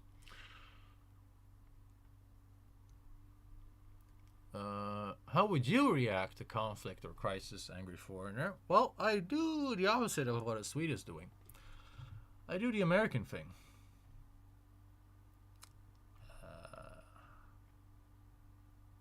Pamphlets like these are beneficial, but food to save, which hazards like fire and floor may happen. Yeah, no, I've clearly demonstrated how beneficial that pamphlet is. Oi. Oi. Sense, but then warmth, because they live in a cold environment and we know what the cold will do to people if they're not prepared for it. And then comms. So communication is extremely important in the times of conflict. So interesting. If Sweden is attacked, resistance is required. We must be able to resist various types of attacks. That would have been easier if you hadn't spent all your time teaching people how to bend over and based your entire culture on bending over anytime you get a chance to bend over. Would have been a lot with what's been going easier. on in the world, okay? Cyber attacks.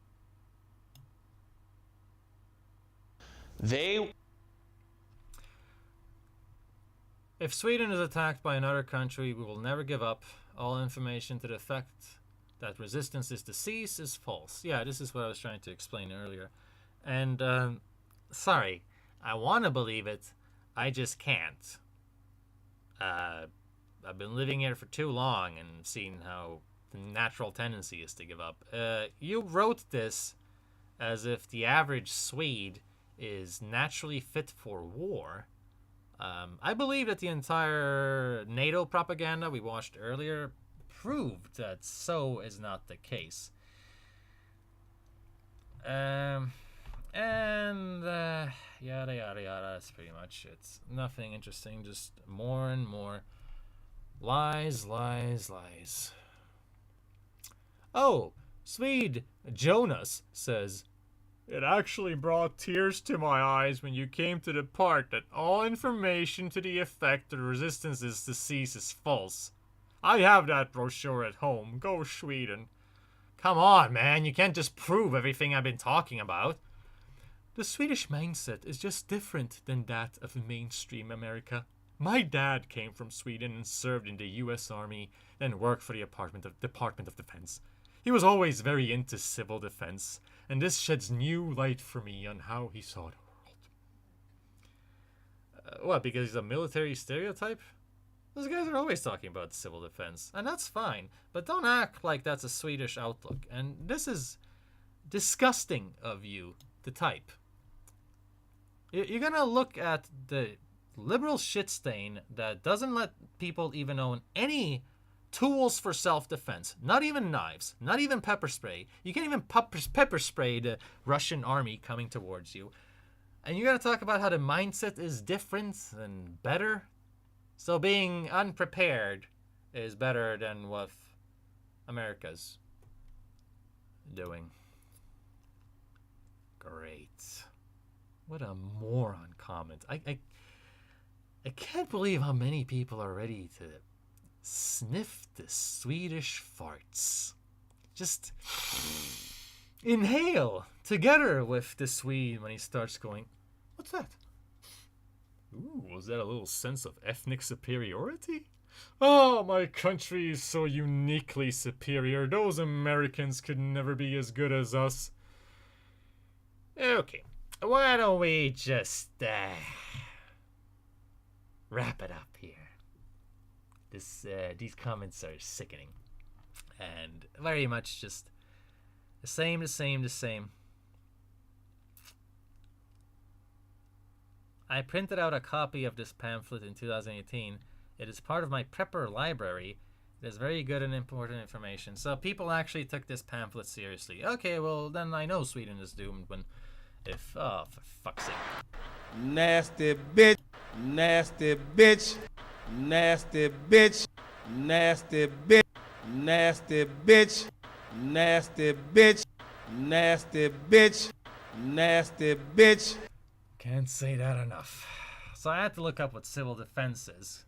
Because, like, what do you want to define it as? Civil defense is the organization and training of ordinary people in a country so they can help the armed forces, medical services, or police force. For example, if the country is attacked by an enemy. Yeah, how, you morons?